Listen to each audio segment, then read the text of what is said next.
रात शहर पर पूरी तरह छा चुकी थी और बस ऊंची इमारतों की जगमगाती रोशनी ही नजर आ रही थी। जू फेंग रात में अकेला भटकते हुए बुदबुदाया, क्या ऐसा हो सकता है कि मैंने अपने पहले 20 साल का सारा लक पहले ही खर्च कर दिया हो? उसे वो पल याद आया जब डॉक्टर का निष्कर्ष सुनकर वो चिंता से पीला पड़ गया था। ऐसा नहीं है कि तुम्हारी बीमारी ठीक नहीं हो सकती, बस सकारात्मक सोचो और आशावादी रहो। तभी आसमान में बिजली कड़की और जू फेंक के माथे पर शिकन पड़ गई। धिक्कार है, बारिश आने वाली है। और वो पूरी रफ्तार से घर की तरफ दौड़ने लगा। अभी दौड़ ही रहा था कि पीछे से एक आवाज आई, युवक बारिश आने वाली है, इधर आ जाओ, शेल्टर ले लो। जू फेंग ने सहज ही पीछे मुड़कर देखा। एक बूढ़े थे। उसने कहा, वृद्धा, आपको भी जल्दी घर जाना चाहिए। यह सुनकर बूढ़े ने आह भरी और उदास होकर बोले, थोड़ा रुको बेटा, जब मैं फुटपाथ पर सामान बेचता था तब रात के 2 बजे तक वहीं रहता था। अभी घर जाने का वक्त नहीं हुआ। यह सुनकर जू फेंग का दिल भर आया। वो पास गया और बटुआ निकाला। बूढ़े को जल्दी घर भेजने के लिए कुछ पैसे खर्च करने का इरादा था। भला कौन मजबूरी न हो तो पूरी रात फुटपाथ पर बैठकर सामान बेचना चाहेगा। जू फेंग ने दुकान से एक जोड़ी चप्पल उठाई, बिल दिया और बोला, मैं इसे खरीद लेता हूँ। बूढ़े ने बिल की रकम देखी और हिचकिचाते हुए बोले, युवक, यह बहुत बड़ा है, मेरे पास खुले पैसे नहीं है, अगली बार दे देना। जू फेंग ने शरारती मुस्कान के साथ कहा, कोई बात नहीं, मैं कुछ और चप्पलें ले लेता हूँ। मन ही मन उसने सोचा, वापस जाकर इन पर कुछ फेक लेबल्स लगा दूंगा, मेरे वो बेशर्म दोस्त इन्हें खरीदने के लिए जरूर लड़ेंगे। बूढ़े अभी भी हिचकिचा रहे थे, इसे एक्सेप्ट करने को तैयार नहीं थे और अभी भी काफी सामान बचा हुआ था। तभी जू फेंग की नजर कोने में पड़े एक पत्थर पर गई और उसके दिमाग में एक आइडिया आ गया। उसने उस पत्थर की तरफ इशारा करते हुए मोल भाव किया, बूढ़े साहब, वो पत्थर भी बेच दीजिए, फिर पूरे 100 हो जाएंगे। बूढ़े ने चश्मा ऊपर किया, ध्यान से पत्थर देखा और बोले, लेकिन यह पत्थर तो मैंने एक पुराने वीरान घर से यूं ही उठा लिया था। जू फेंग ने उनकी बात पूरी होने का इंतजार नहीं किया, पत्थर उठाया और मुड़कर बोला, ठीक है, बात यहीं खत्म, जल्दी घर जाइए। बूढ़े अभी भी नोट हाथ में पकड़े घबराए और असमंजस में खड़े थे। युवक, तभी बिजली कड़की और एक छोटी इमारत रोशनी से जगमगा उठी। जू फेंग ने आंखें मली और ध्यान से देखा, एक कार गली को ब्लॉक कर रही थी, नो पार्किंग साइन के ठीक सामने। थोड़ा इरिटेट होते हुए उसने पत्थर उठाया और गुस्से से बोला, तुम हर रोज मोहल्ले में छुपे रहते हो, थोड़ी देर में यह छोटा मालिक तुम्हें टुकड़े टुकड़े कर देगा। जू फेंग चुपचाप अंधेरे कमरे में दाखिल ही हुआ था कि अचानक एक आवाज सुनाई दी और वो बुरी तरह चौंक गया। आज जल्दी आ गए। सामने गुलाबी बालों वाली लड़की लिनशी खड़ी थी। वो झट से बोला, तुम। फिर खुद को संभालकर उसने धमकाने का नाटक किया, इतनी रात हो गई और तुम यहाँ आई हो, डर नहीं लगता कि मैं कुछ कर दूंगा? बाहर से लिनशी चिढ़ गई और गुस्से से बोली, क्या बकवास कर रहे हो? लेकिन अंदर ही अंदर वो एक छोटी बच्ची की तरह शर्म से लाल हो गई। क्या ये सब शादी के बाद ही किया जा सकता है? फिर उसकी नजर जू फेंग के हाथ पर पड़ी और उसने उत्सुकता से पूछा, ये पत्थर क्यों लिए हो? जू फेंग ने चप्पलों का थैला धड़ाम से जमीन पर गिरा दिया और बालकनी का दरवाजा खोल दिया। लिनशी चौंक गई और रोकने की कोशिश की, क्या पागल हो, बारिश आने वाली है। लेकिन बारिश में खड़े खड़े जू फेंग ने उसे भगाया, अभी घर जाओ वरना आंटी लिन फिर से लोगों को यहाँ ले आएंगी। लिनशी ने कमजोर आवाज में धीरे से कहा, मैं आज घर नहीं जाना चाहती। जू फेंग ने शांत भाव से जवाब दिया, तो जैसा चाहो वैसा करो। बारिश में भीगते हुए उसने अपनी जिंदगी के बारे में सोचा। माँ बाप दोनों जा चुके हैं, लीन फैमिली ने हमेशा मेरा ख्याल रखा, लेकिन इस शरीर के पास ज्यादा वक्त नहीं बचा। जू फेंग ने सिर उठाया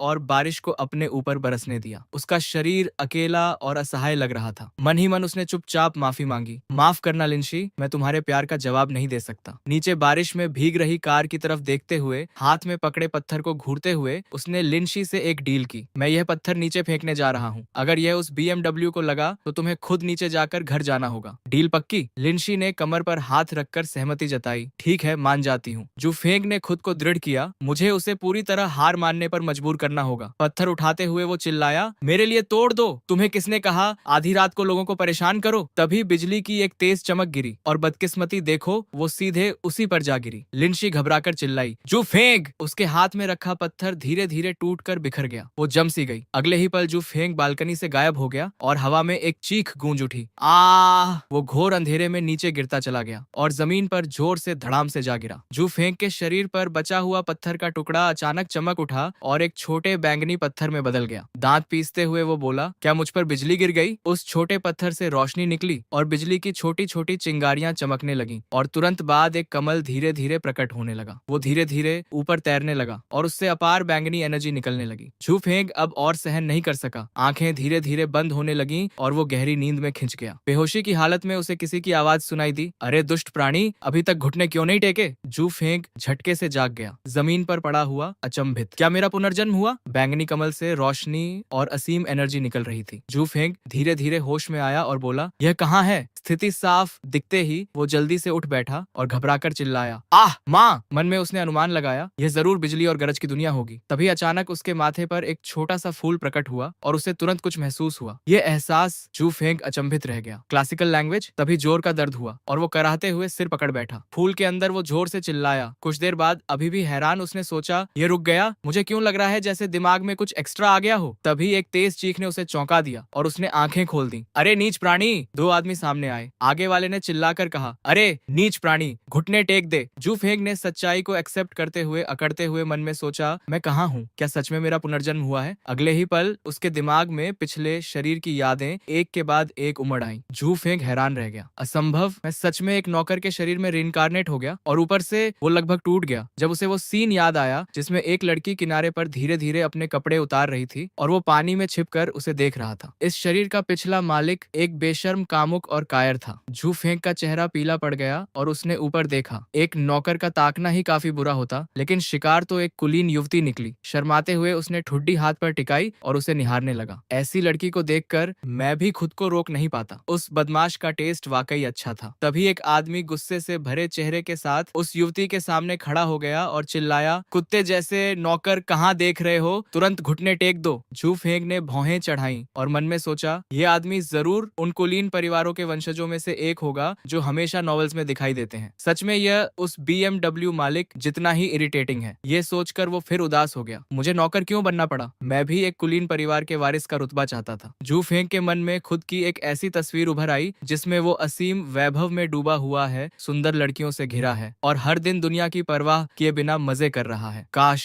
ऐसा होता। एक हाथ से सहारा लेकर वो उठ बैठा। फिर गर्दन सहलाते हुए ठंडे स्वर में पूछा, कुत्ते का नौकर, तुम किसे ये कह रहे हो? इस एक वाक्य ने वहां मौजूद सभी को स्तब्ध कर दिया। शियाओ परिवार का छोटा मालिक शियाओ लिनलू एक कोने में खड़ा उसे देखता रहा और कुछ बोल नहीं पाया। ये जो फेंग, मुझे याद है इसका स्वभाव बेहद कमजोर था। घर में हमेशा तंग किया जाता था और आमतौर पर नियमों का आज्ञाकारी रूप से पालन करता था। आज अचानक ली वेई से बहस करने की हिम्मत कहाँ से आई? जिसे जू फेंग ने कोसा था वो इतना क्रोधित हुआ कि उसका दम घुटने लगा। उसकी तरफ इशारा करते हुए उसने गाली दी, मैं जिस कुत्ते जैसे नौकर से बात कर रहा हूँ वो तुम ही हो। इस स्वामी के सामने घुटने टेक। तुम जैसे निकम्मे की हिम्मत कैसे हुई मुझ पर आवाज उठाने की? जू फेंग भी कम नाराज नहीं था और पलटकर जवाब दिया, जैसे मैं तुमसे डरता हूँ। मैं मॉडर्न युग का एक उत्कृष्ट नौजवान हूँ। तुम्हें क्या लगता है कि मुझ पर अकड़ दिखा सकते हो? वो बेशर्मी से बहस करने लगा। तुम कहते हो मैंने छुपकर देखा, तो मैंने आखिर क्या देखा? या फिर तुम सब मिलकर दूसरों को धमकाने में मजा लेते हो और साधारण परिवारों के लोगों को इंसान नहीं समझते? युवती शर्म से हकलाते हुए बोली। ये लीवे गुस्से से कांप उठा और उस पर झपटा। तो क्या हुआ अगर मैं तुम्हें इंसान की तरह नहीं समझता? ली हेक्सुआन ने उसे रोकने के लिए हाथ उठाया। लीवेई रुको। जू फेंग का चेहरा पीला पड़ गया और उसने राहत की सांस ली। लीवेई ने गुस्से से पूछा, बड़े भाई आप मुझे क्यों रोक रहे हैं? मुझे इस कुत्ते जैसे नौकर को सबक सिखाना है। ली हेक्सुआन ने तीखी निगाहों से जवाब दिया, यह शाओ का घर है, ऐसी जगह नहीं जहाँ तुम मनमानी कर सको। तुरंत शांत हो जाओ। उसकी आंखों में एक ठंडी चमक कौंध गई। जू फेंग सतर्क हो गया। लगता है यह आदमी उतना सीधा साधा नहीं है जितना दिखता है, लेकिन मैंने पुराने जमाने में ऐसे बहुत से लोग देखे हैं जो अंदर और बाहर से बिल्कुल अलग थे। ली हेक्सुआन ने उससे पूछा, तुमने कहा कि हम सब मिलकर तुम्हें तंग कर रहे थे, तो मैं पूछता हूँ तुम सजावटी तालाब के पीछे क्या कर रहे थे? इस मौके का फायदा उठाते हुए जू फेंग ने व्यंग्य से कहा, हाँ क्या मजाक है? उसने पूछा, मैं उस युवती के आने से पहले ही वहाँ था, वह इससे इनकार तो नहीं कर सकती है ना? युवती शर्मा गई और उसने सिर हिलाया। जू फेंग तुरंत चालाकी से बोला, देखा उसने खुद मान लिया। तो अब बताओ कौन किसको छुप कर देख रहा था? तुम अमीर खानदान वालों को सच में काले और सफेद को तोड़ मरोड़ कर पेश करना बहुत पसंद है ना? शाओ लिनलू ने मन ही मन सोचा, इस जू फेंग में न सिर्फ बाघ जैसी हिम्मत आ गई है बल्कि इसका लहजा भी और सख्त होता जा रहा है। जू फेंग ने मामले को और खींचते हुए कहा, तुम इस युवती से क्यों नहीं पूछते कि वो छुपकर मुझे क्यों देख रही थी? मेरी बेगुनाही भी मायने रखती है, तुम्हें पता है ना? शाओ लिनलू ने मुंह में रखी चाय थूक दी। बेगुनाही बकवास है, किस्मत आजमा रहे हो और फिर भी बेगुनाही का नाटक? क्या मार खाने को तैयार हो? ली हेक्सुआन अब भी नाराज दिख रही थी। चाहे तुम ताक झांक कर रहे थे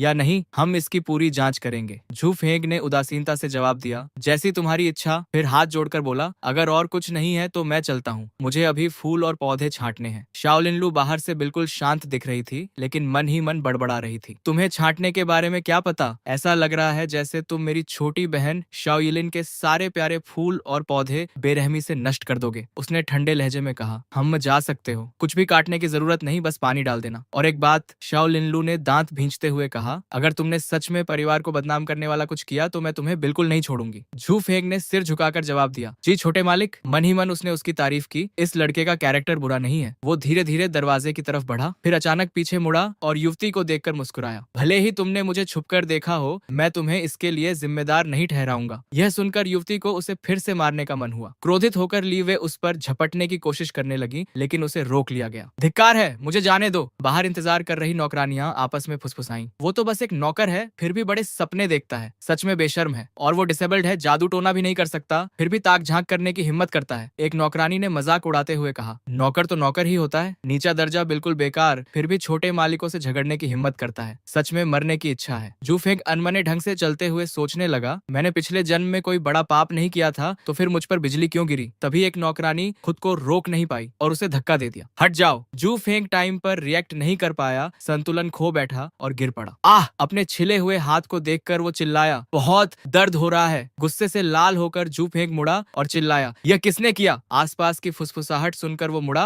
और चला गया। नौकरानी उपहास भरी हंसी हंसते हुए बोली, तुम्हें यही मिलना चाहिए था। हाँ हाँ हाँ। लेकिन उसके बगल में खड़े लोगों ने मुड़कर किसी को देखा और उनके चेहरे तुरंत पीले पड़ गए। सामने वाले को पहचानते ही उन्होंने जल्दी से झुककर प्रणाम किया। दूसरी मिस, यह खूबसूरत लड़की शियाओ परिवार की दूसरी मिस शियाओ येलिन थी। उसने पूछा, वह नौकर? उसके पीछे खड़ी नौकरानी ने जवाब दिया, वही नौकर है जिसने मिस शिया को छुपकर देखने की हिम्मत की। दूर से जू फेंग आंगन के बाहरी द्वार तक पहुंच चुका था। तभी उसने देखा कि एक छोटी बच्ची सीढ़ियों से गिर गई, जबकि दरबान उदासीन भाव से देखते रहे। एक हाथ आगे बढ़ा, मैं तुम्हें उठा लेता हूँ। वो नीचे झुका और उसके जूते का ढीला पट्टा फिर से बांध दिया। इस तरह तुम गिरोगी नहीं। उसके हाथ पर खरोंच देखकर छोटी बच्ची बोली, बड़े भाई आपका हाथ दुख रहा है। जू फेंग ने उसे दिलासा देते हुए सिर पर हाथ फेरा। मैं पहले सावधान नहीं था। अचानक एक चीख सुनाई दी, मेरी बेटी को मत छुओ। एक महिला आई और बच्ची को उठाकर ले गई। जाते जाते ताना मारती गई, उससे दूर रहो, बुरे लोगों के बहकावे में मत आओ। जू फेंग ने नाराजगी से भौहें चढ़ाई और जाने के लिए मुड़ा। हम छोड़ो, अच्छा इंसान बनना वाकई मुश्किल है। अचानक किसी ने आवाज दी, रुको। उसने आवाज पहचान ली। दूसरी मालकिन? मन ही मन सोचा, क्या ये शाओलिन की चचेरी बहन शाओ परिवार की दूसरी मालकिन शाओ यिलिन नहीं है? इन्हें मुझसे क्या चाहिए? जू फेंग ने हाथ जोड़कर पूछा, क्या आपको मुझसे कुछ चाहिए? शाओ यिलिन चौंक गई। ये मुझसे बिल्कुल नहीं डरते। उसने इशारा किया, मेरे साथ आइए। उसके पीछे चलते हुए जू फेंग उत्सुकता से पूछने लगा, दूसरी मालकिन हम कहाँ जा रहे हैं? और मन ही मन कल्पनाओं में खो गया। क्या ऐसा हो सकता है कि उसे मैं पसंद आ गया हूँ? थोड़ी देर चलने के बाद वो रुकी और सलाह दी, अगर तुम ली हेक्सुआन से मार नहीं खाना चाहते तो भाग जाओ जल्दी। वो आश्चर्य और उलझन में घूरने लगा। दूसरी मालकिन, आप क्या कह रही हैं? वो अचानक घबरा गई और चिल्लाई, मैंने कहा कि अगर तुम जीना चाहते हो तो अभी भाग जाओ। शाओ यिलिन ने चेतावनी दी, तुम ली हेक्सुआन का मुकाबला नहीं कर सकते। वो ऊपर से सौम्य दिखता है, लेकिन जब हरकत करता है तो बेहद निर्दयी होता है। जू फेंग ने बाहें मोड़ी और शांत भाव से जवाब दिया, भागूं? क्या कोई और रास्ता नहीं है? उसका चेहरा भावहीन रहा और उसने कहा, है, लेकिन तुम्हारे लिए नामुमकिन है, जब तक तुम एक मिस्टिकल कल्टीवेटर नहीं बन जाते। और सिर्फ इतना ही नहीं, इतना शक्तिशाली बनना होगा कि ली हेक्सुएन तुम्हारे खिलाफ कदम उठाने की हिम्मत ही न करे। जू फेंग ने गहराई से सोचा, एक मिस्टिकल कल्टीवेटर? मुझे याद है कि ओरिजिनल बॉडी के मालिक ने अपनी यादों में इसका जिक्र किया था। एक मिस्टिकल कल्टीवेटर वो नश्वर प्राणी होता है जो मिस्टिकल आर्ट्स का अभ्यास करके सामान्य जिंदगी से बाहर निकल जाता है। जल तापन, अग्निशोधन, औषधीय जड़ी बूटियों और बिजली की शक्ति के जरिए शरीर को मजबूत बनाता है, शारीरिक ताकत बढ़ाता है और रहस्यमय कलाओं का अभ्यास करता है। जू फेंग ने मुट्ठी भींची और दृढ़ निश्चय से उसका दिल भर गया। लगता है मिस्टिकल कल्टीवेटर बनने के अलावा कोई और रास्ता नहीं है। उसने हाथ जोड़कर विनम्रता से कहा, दूसरी मैम, चेतावनी के लिए बहुत बहुत शुक्रिया, लेकिन मैं इस तरह भागना नहीं चाहता। शाओ यिलिन को लगा मानो उसके सारे शब्द व्यर्थ हो गए हों। रूठकर वो मुड़ी और चली गई। अगर तुम मर गए तो तुम इसके लायक हो। जू फेंग वहाँ अकेला खड़ा सिर खुजला रहा था। मैं मिस्टिकल कल्टीवेटर कैसे बनूं? वो पानी पर तैरती एक छोटी नाव पर बैठा था। लालटेन की रोशनी से माहौल और भी गर्म लग रहा था। जू फेंग को याद आया, ली हेक्सुआन एक असाधारण पावरफुल मिस्टिकल कल्टीवेटर है। मुझे उसे जल्द ही पार करना होगा। उसने सोचा, उसे पार करने का एकमात्र तरीका है खुद को बिजली से मजबूत बनाना। बिजली से शक्ति को मजबूत करने की यह विधि, जिसे डिवाइन पनिशमेंट की शक्ति भी कहा जाता है, बेहद पावरफुल है, लेकिन इसे डेवलप करना बिल्कुल भी आसान नहीं है। जू फेंग ने चिंता से भौहें चढ़ाई। मैं ली हेक्सुआन के लेवल तक कैसे पहुंचूंगा? नाव पर लेटे हुए आसमान की तरफ देखते हुए उसने आह भरी। और इस तरह के शरीर के साथ बिना किसी मिस्टिकल पावर के, हे भगवान, आप सच में बहुत क्रूअल हैं। तभी उसके माथे पर एक छोटा सा बैंगनी 5 पंखुड़ियों वाला फूल प्रकट हुआ, जिससे हल्की सी चमक निकल रही थी। जू फेंग को कुछ अजीब सा महसूस हुआ और वो सिर पकड़कर बैठ गया। यह थोड़ा गर्म क्यों लग रहा है? कहीं मैं बीमार तो नहीं हूँ? और अगले ही पल वो छोटा फूल और भी चमकीला होता गया। उसकी पंखुड़ियां धीरे धीरे हवा में तैरने लगी। वो उस विशाल फूल पर लेटा हुआ था, सामने के नजारे को देखकर असमंजस में। आखिर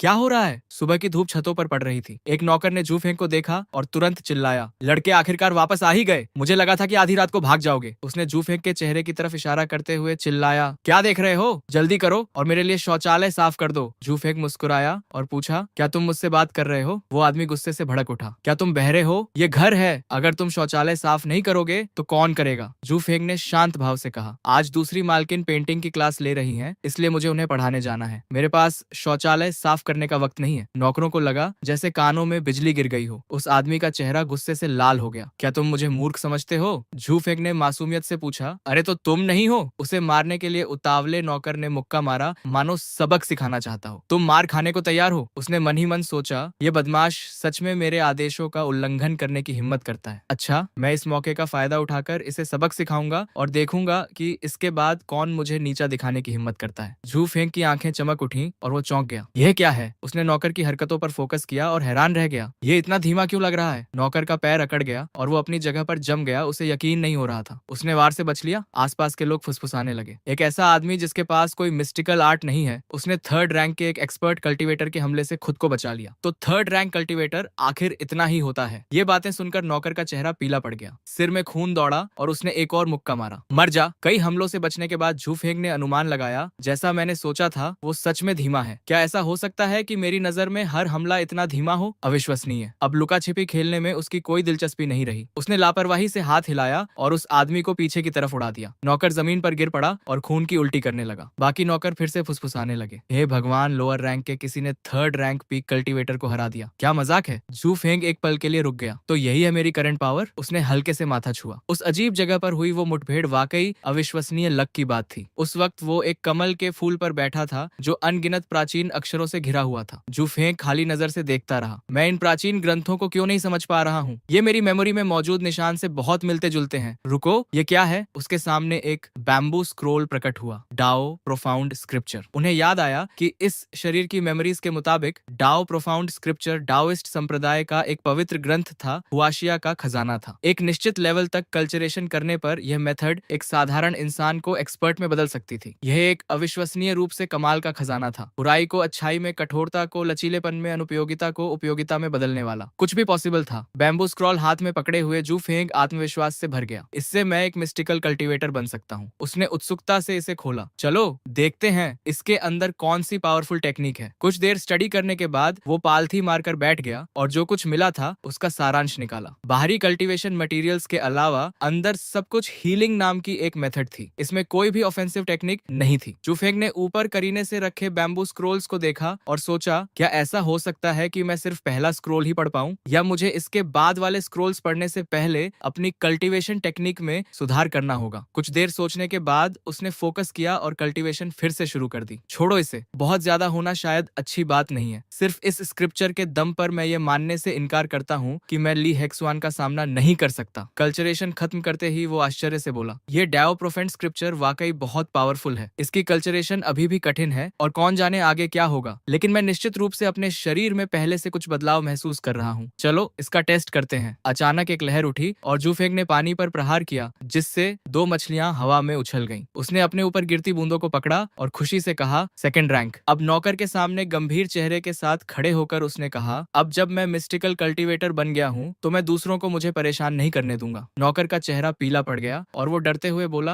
आप कब से मिस्टिकल कल्टीवेटर बन गए? जू फेंग ने उस चिड़चिड़े आदमी को नीचे देखा और उसे थोड़ा डराने का फैसला किया। हैरान हो, मैंने पूरी रात कल्टीवेशन की और भोर होते होते मिस्टिकल कल्टीवेटर बन गया, बस सही वक्त पर, ताकि अपनी एबिलिटीज का टेस्ट करने के लिए तुम्हारा इस्तेमाल कर सकूं। उसने नौकर की छाती पर पैर रख दिया, जिससे वो ऐसे चीख उठा जैसे किसी सुअर को काटा जा रहा हो। आह! जू फेंग ने उसे घूरकर देखा। तुमने खुद ही ये मुसीबत मोल ली है। फिर उस आदमी के हाथ पर पैर रखकर पूछा, बताओ शौचालय कौन साफ करेगा? नौकर तुरंत समझ गया और जल्दी से बोला, आह, मैं साफ करूंगा। जू फेंग ने ताना मारा, चूंकि तुम मेरी मदद करने के लिए इतने उत्सुक हो तो मैं तुम्हारी इच्छा पूरी कर दूंगा। उनके पीछे खड़े नौकर बुदबुदाए, ये तो हद से ज्यादा बेशर्मी है। जू फेंग को सीटी बजाते हुए जाते देख वे एक दूसरे के करीब झुके और फुसफुसाए, ये आदमी अचानक इतना ताकतवर कैसे हो गया? बिल्कुल अलग इंसान बन गया है। हमें इसे दोबारा नहीं उकसाना चाहिए। नौकरों के क्वार्टर में जू फेंग ने दरवाजा खोला और अंदर का नजारा निराशा से देखा। मजाक कर रहे हो क्या? उसने आह भरी। पिछले जन्म में मैं कभी इतनी तंग जगह में नहीं रहा। किसने सोचा था कि इस जन्म में इतनी घटिया जगह पर रहना पड़ेगा? जू फेंग ने मुट्ठी भींची और खुद को मजबूत किया। लगता है अभी अपनी ताकत बढ़ानी होगी। ऐसी जगह पर रहना जहाँ शरीर भी मुश्किल से सहन कर पा रहा है। देर सवेर बीमार पड़ जाऊंगा। और फिर उसे ली हक्सुआन याद आई एक टाइम बॉम्ब की तरह। एक लक्ष्य को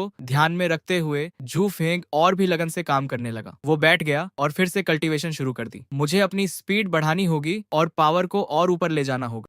एनर्जी का एक विशाल पिंड उसके शरीर को घेर लिया। मेरी current power second rank peak पर है। मुझे थर्ड रैंक तक पहुंचना ही होगा। बैंगनी रंग का एक लाइट पिलर लगातार असीम शक्ति बिखेर रहा था। 1 घंटे बाद सूरज की रोशनी में नहाते हुए जू फेंग ने अपने शरीर को देखा और खुशी से चिल्लाया, मुझे यकीन नहीं हो रहा, मैंने थर्ड रैंक पीक तक कल्चरेशन कर ली है। जू फेंग ने ठुड्डी हाथ पर टिकाई और सोचने लगा। डाओ, प्रोफेंड स्क्रिप्चर और उस अजीब बैंगनी बिजली का कॉम्बिनेशन आश्चर्यजनक रूप से पावरफुल इफेक्ट डालता है। आखिर वो बैंगनी बिजली है क्या? समझ न आने पर उसने यह विचार एक तरफ रख दिया और अंगड़ाई ली। इसके बारे में सोचने का क्या फायदा? अगर इससे पावर बढ़ती है तो अच्छी बात है। उसने मन ही मन कहा, मुझे जल्द से जल्द फोर्थ रैंक तक पहुंचना है, फिर फिफ्थ रैंक में एंटर करना है। फिफ्थ रैंक का मिस्टिकल कल्टीवेटर बनते ही श्याओ निवास में मेरा रुतबा बढ़ जाएगा। जू फेंग ने अपनी नॉलेज रिव्यू की। इसके अलावा फिफ्थ रैंक तक पहुंचने के बाद ही मैं डाओ प्रोफाउंड स्क्रिप्चर से मिस्टिकल ट्रैंक्विलिटी आर्ट का अभ्यास कर सकता हूँ, जो मन को शांत करती है, आत्मा को मजबूत करती है और घावों को भरती है। यह सोचकर वो थोड़ा निराश हुआ। लेकिन फिफ्थ रैंक तक पहुंचने के लिए शरीर के भीतर से पावर निकालने के लिए रिसोर्सेज की जरूरत होगी। अचानक जांग युआन दरवाजे के बाहर प्रकट हुआ और पूछा, जूफेंग क्या तुम ठीक हो? जूफेंग की आवाज थोड़ी झिझक भरी थी। जी जांग युआन, नौजवान ने अजीब तरह से सिर खुजाया। हाँ, तो तुम्हें अभी भी मैं याद हूँ? जूफेंग ने एक पल सोचा। मुझे ये इंसान अच्छी तरह याद है। वो भी ओरिजिनली एक कुलीन परिवार से था, लेकिन परिवार पर आई एक बड़ी आफत के बाद जूफेंग की तरह ही माँ बाप दोनों को खोकर श्याओ निवास में आ गया था। वो फोर्थ रैंक का एक हाई लेवल मिस्टिकल कल्टीवेटर लगता था, लेकिन जरूरी रिसोर्सेज की कमी की वजह से बिना कोई प्रोग्रेस किए वहीं फंसा हुआ था। जांग युएन ने आगे कहा, पिछले कुछ दिनों से मैनेजर मुझे कुछ कामों के लिए बाहर भेज रहा था। तुम्हारे साथ क्या हुआ ये वापस आने के बाद ही पता चला। तुम बताओ। श्याओ निवास में जियांग युआन ही एकमात्र इंसान था जो सच में जू फेंग की परवाह करता था। जू फेंग ने थोड़ी अजीब सी मुस्कान दी। चिंता मत करो, मैं ठीक हूँ, बस एक छोटी सी बात थी। उस नौजवान ने उत्साह से उसके कंधे पर थपथपाया। तुम बदल गए हो यार, पहले से बिल्कुल अलग हो। हाँ। जू फेंग ने थोड़ा असहज होकर जवाब दिया। ऐसी घटना के बाद तो कोई भी बदल ही जाता है। जांग युआन बैठ गया और दिलासा दिया। ज्यादा चिंता मत करो, थोड़ी परेशानी हुई होगी, लेकिन अब पहले से बेहतर हो। उसकी आवाज धीमी हो गई। चलो अब इस बारे में बात नहीं करते। हालांकि अभी तुम्हारे लिए हालात थोड़े खतरनाक हैं, लेकिन जब तक ली हेक्सुआन और उसके लोगों से दूर रहोगे तब तक सब ठीक रहेगा। आखिर यह श्याओ का घर है। 1 महीने में जब वे चले जाएंगे तब छिपने की जरूरत नहीं पड़ेगी। जू फेंग ने बदले में अपने दोस्त के बारे में पूछा, तुम अभी तक रैंक 5 तक नहीं पहुंच पाए हो ना? जियांग युआन ने आह भरी।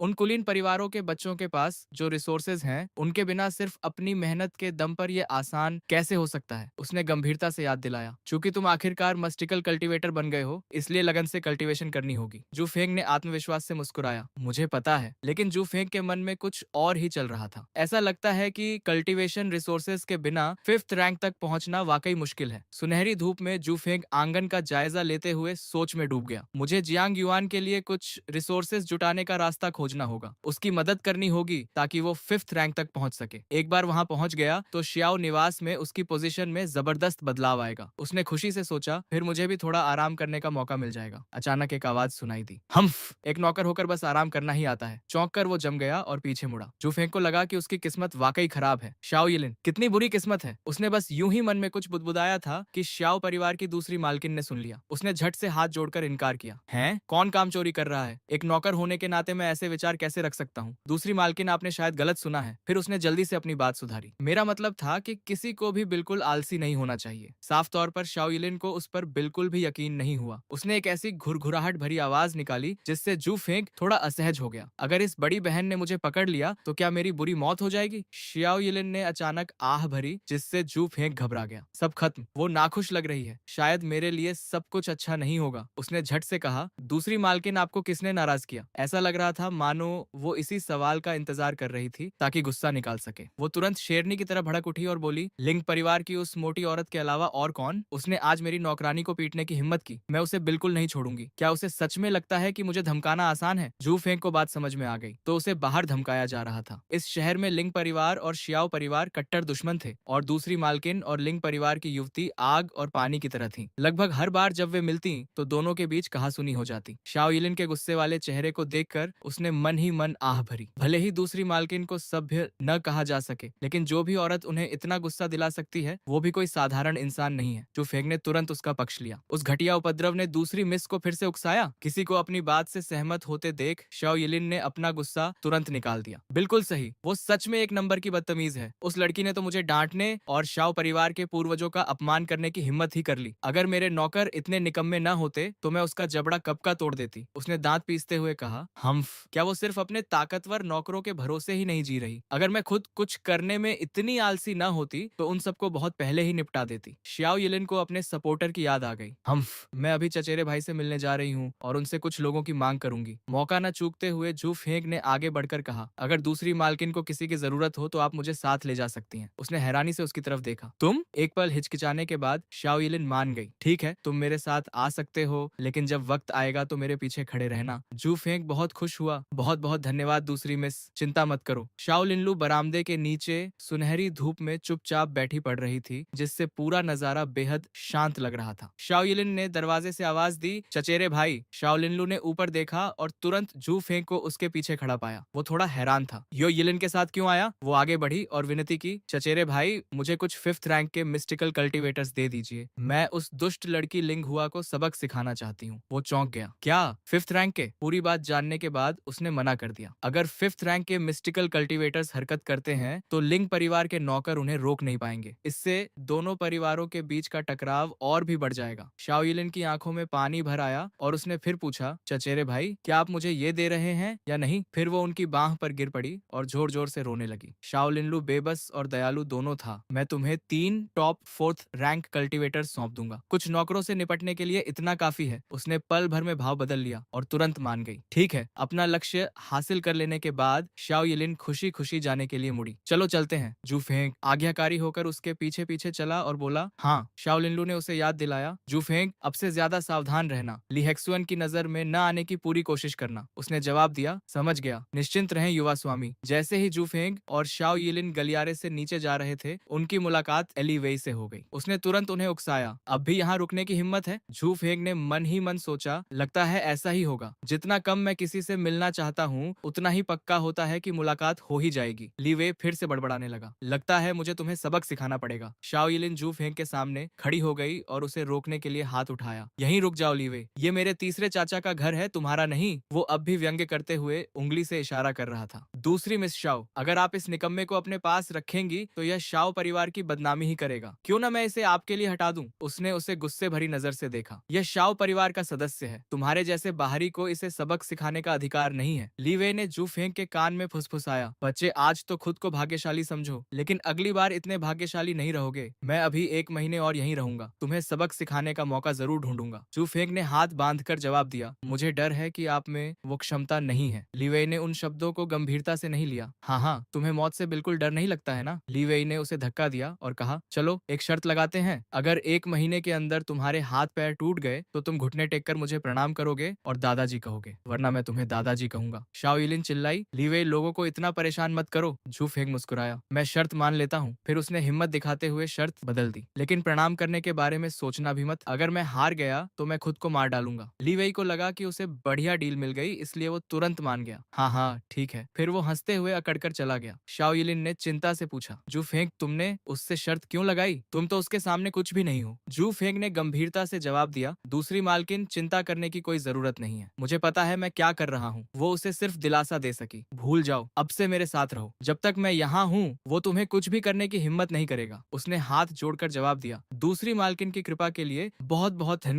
धन्यवाद। भीड़ भाड़ वाली सड़क पर जियांग युआन उससे बार बार पूछता रहा, चुप फेंक, तुमने ली वेई को क्यों उकसाया? वो एक रईस है, तुम्हारे जैसे नौकर को मारना उसके लिए आसान होगा। क्या थोड़ा संयम नहीं रख सकते थे? वो उसके करीब झुककर सलाह देने लगा, अगर हालात बिगड़े तो बस भाग जाना, बहुत दूर भाग जाना। ली वे तुम्हारे जैसे नौकर का 1000 मील तक पीछा सिर्फ मारने के लिए नहीं करेगा। जियांग युआन की लगातार बकबक को नजरअंदाज करते हुए जू फेंग गहरी सोच में डूबा रहा। 6th रैंक तक पहुंचने के लिए सिर्फ 1 महीना बचा है। मैं कोशिश करना चाहता हूँ। मेरे पास डाउ प्रोफाउंड स्क्रिप्चर है, कम से कम अभी भी थोड़ी उम्मीद तो है। उसने सिर खुजाया और मासूमियत से पेश आया, मैंने अभी इतना आगे नहीं सोचा है, बस 1 महीने तक धैर्य रख सकता हूँ। जियांग युआन घबराकर चिल्लाया, तुम इतने जिद्दी कब से हो गए? वो एक कुलीन है और ऊपर से एक सच्चा 6th fifth rank mystical cultivator है। तुम्हें मारना चींटी को कुचलने जितना आसान होगा। जूफेंग ने हल्के से उसके कंधे पर थपथपाया और मुस्कुराया। तुम्हें मेरे बारे में चिंता करने की जरूरत नहीं है। जाकर देखो कि दूसरी मालकिन को किसी मदद की जरूरत है या नहीं। जियांग युआन उसकी शांति देखकर थोड़ा हैरान हुआ और सहज ही बोला, ठीक है। तभी पास की एक इमारत से एक आवाज आई, ओह देखो कौन है, क्या ये कोई जानी पहचानी नहीं है? सादे दिखने वाली भरी पूरी युवती ने व्यंग्य भरे लहजे में कहा, क्या ये वही दूसरी मिस श्याओ नहीं है जिन्हें मैंने अभी अभी भगाया था? क्या गुस्से में वापस आ गई और इस बेकार कचरे को यहाँ वापस लेने के लिए ले आई? वो कोई और नहीं बल्कि लिंग परिवार की सबसे बड़ी युवती लिंग हुआ थी। चू फेंग का चेहरा पीला पड़ गया और वो जियांग युआन के पीछे छिप गया। मन ही मन सोचते हुए, ये अजीबोगरीब औरत कहाँ से आ गई? लिंग हुआ शर्मा गई। उसे लगा कि जू फेंग उसकी खूबसूरती से मोहित हो गया है। उसने कहा, शाओ यिलिन, क्या ये आपकी नौकरानी है? मैंने अभी कुछ कहा भी नहीं और ये पहले से ही डर के मारे पीला पड़ गया है। बदला लेना चाहते हो? सपने देखते रहो। जू फेंग ने तुरंत पलटवार किया। हालांकि वो भी सच ही बोल रहा था, मैं भी नहीं चाहता। मुझे बस ये उम्मीद नहीं थी कि लिंग परिवार की सम्मानित बड़ी युवती इतनी मोटी होगी। यह सुनकर शाओ यिलिन जोर से हंस पड़ी। उसने व्यंग्य करते हुए कहा, अरे तुम छोटी लड़की लिंग के बारे में ऐसा कैसे कह सकते हो? अगर सच भी है तो इतनी सीधी बात नहीं कहनी चाहिए। लिंग हुआ गुस्से से दांत पीस रही थी। वो चिल्लाई, तुम कमीने कुत्तों को सच में मरने की इच्छा है? इन्हें पकड़ो। शाओ यिलिन पीछे हटने को तैयार नहीं थी और उसने अपना आदेश दिया। तुम्हें क्या लगता है कि मैं तुमसे डरती हूँ? जू फेंग ने जियांग युआन को घिरते हुए देखा और स्थिति का तुरंत जायजा लिया। एक फोर्थ रैंक कल्टीवेटर को रोकने के लिए 3 थर्ड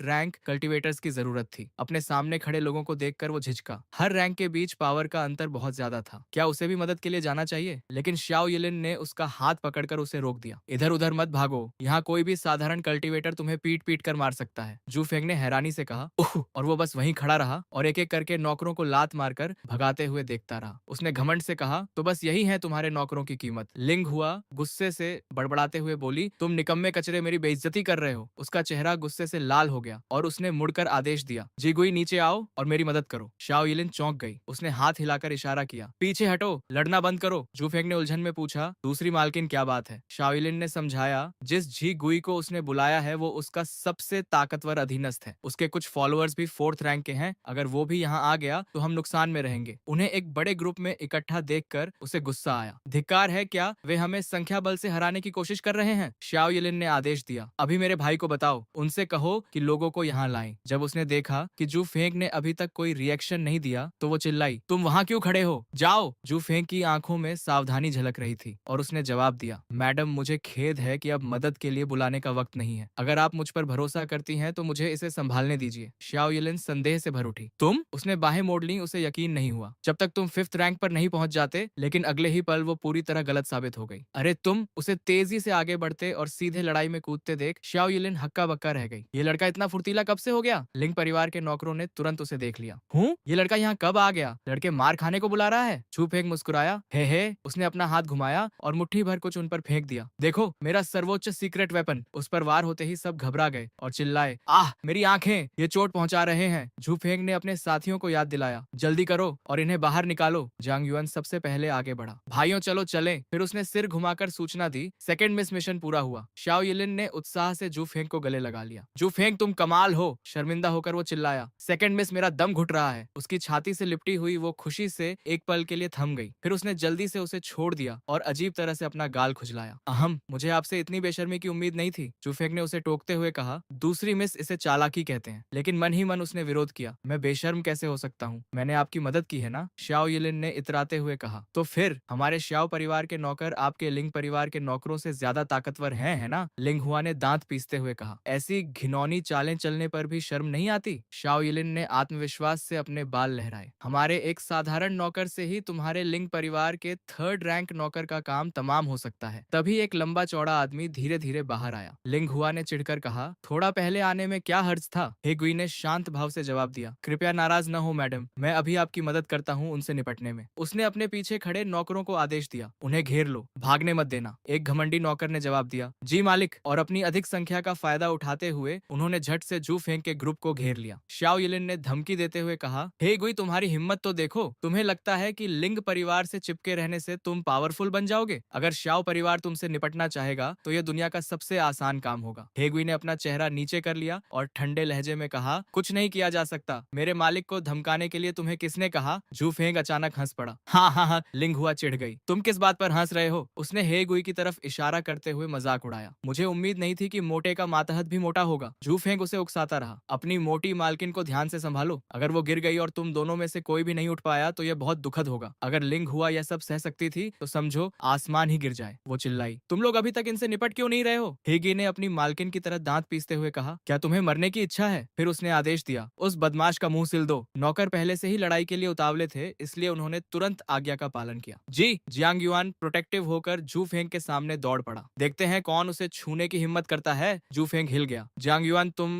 शाओ यिलिन भी बोल पड़ी, हेगुई मुझे छूने की कोशिश तो करो, मैं यह सुनिश्चित करूंगी कि तुम इस शहर में जीवित न रह सको। हेगुई ने भयावह लहजे में जवाब दिया, तुम श्याओ परिवार की दूसरी मैम हो, जाहिर है मैं तुम्हें छूने की हिम्मत नहीं करूंगा। मैं तो बस तुम्हारे नौकरों की पिटाई कर रहा हूँ। उसने धूर्त मुस्कान के साथ दांत दिखाए। जरूर मास्टर श्याओ, इस पर कोई हंगामा नहीं करेंगे है ना? मारो उन्हें, तब तक मारो जब तक वे जमीन पर रेंगने न लगे। नौकर भी जोश से आगे बढ़ गए। इन सबको अपाहिज कर दो। अपने सामने चल रही उस अराजक लड़ाई को देखकर जू फेंग ने अनुमान लगाया कि उनमें से कई फोर्थ रैंक कल्टीवेटर्स थे। श्याओ यिलिन चिंतित हो गई। यह बुरा है, उनमें से कई फोर्थ रैंक के हैं और संख्या भी बहुत ज्यादा है। हम नुकसान में हैं। उसने उसे धक्का देकर दूर किया और कहा, जू फेंग अभी जाओ और श्याओली को यहाँ बुलाओ। लिंग हुआ जो पहले से ही नाराज थी, उसने तुरंत आदेश दिया, हे गुई उस बदमाश से निपटो। उसने जवाब दिया, समझ गया। हे गुई उड़कर आया और चिल्लाया, बदमाश, आज मैं तुम्हारी उस पतली सी हड्डी को तोड़ दूंगा। शाओ यिलिन जू फेंग के सामने खड़ी हो गई और चिल्लाई, तुम्हारी हिम्मत कैसे हुई? हेगी का चेहरा बदल गया, क्योंकि वो मन ही मन सोच रहा था, कुछ नौकरों को पीटना तो कोई बड़ी बात नहीं थी, लेकिन अगर उसने शाओ परिवार की दूसरी माम को चोट पहुंचाई तो 10th rank cultivator master Shao के क्रोध का सामना करना, क्या यह उसके लिए निश्चित मौत नहीं होगी? धिक्कार है। अच्छी तरह सोचने के बाद हिगुई गुस्से में तो था, लेकिन फिर भी उसने खुद को रोका। बाकियों से निपटते ही मैं तुम्हारे पास आऊंगा, जू फेंग ने ठंडी सी आवाज में कहा। जियांग युआन ने चेतावनी दी, सावधान रहो। एक नौकर दौड़ पड़ा, मोटे मैं तुम्हें बहुत झेल चुका हूँ। जियांग युआन चौंक गया और उसे टाइम पर रोक नहीं पाया। अरे! पहले से ही गुस्से में हे गुई ने किसी को मूर्खतापूर्ण तरीके से मरने के लिए दौड़ते देखा तो उसकी आंखें तेज हो गईं और उसने अपने हाथ में खी इकट्ठी की। फिर उसने एक जोरदार मुक्का मारा, जिससे नौकर चीखते हुए कई मीटर दूर जा गिरा। आह! हिगुई ने घमंड से हंसते हुए कहा, 5th रैंक कल्टीवेटर, मैंने कुछ दिन पहले ही 5th रैंक हासिल किया है। उसके मोटे चेहरे पर गर्व का भाव था। उसने मुंह खोलकर उन्हें चुनौती दी, अगर हिम्मत है तो तुम चारों एक साथ मुझ पर हमला करो। जांग युएन और बाकी तीनों ने हिम्मत जुटाई और चुपचाप एक ही फैसला किया, वे हेगुई के खिलाफ एकजुट होंगे। बिना वक्त बर्बाद किए चारों तीर की तरह आगे बढ़े। एक के हाथ में झाड़ू थी, दूसरे ने खाली हाथ हमला किया। पूरा इलाका लड़ाई की आवाजों से गूंज उठा। फिर भी उन चारों में से किसी के पास भी उस मोटे आदमी का मुकाबला करने की ताकत नहीं थी। उसने उन सभी को अपने पैरों तले गिरा दिया। उसने घमंड से दूसरों से कहा, श्याओ परिवार के नौकर एक भी वार नहीं सह सकते। फिर हेगुई जू फेंग की तरफ बढ़ा, अपने हाथों को मलते हुए मानो उसे कुछ घूंसे मारने की तैयारी कर रहा हो। उस मोटी लिंग हुआ ने भी शाओ यिलिन को रोक दिया, उसके संघर्ष और प्रतिरोध को नजरअंदाज करते हुए। लिंग हुआ, तुम्हारी हिम्मत कैसे हुई? मुझे क्यों रोक रही हो मोटी बुढ़िया? शाओ यिलिन को रोके हुए भी लिंग हुआ ने पीछे मुड़कर हे गुई को एक्शन लेने के लिए उकसाना नहीं भूला। मैंने शाओ यिलिन को पकड़ रखा है, जल्दी करो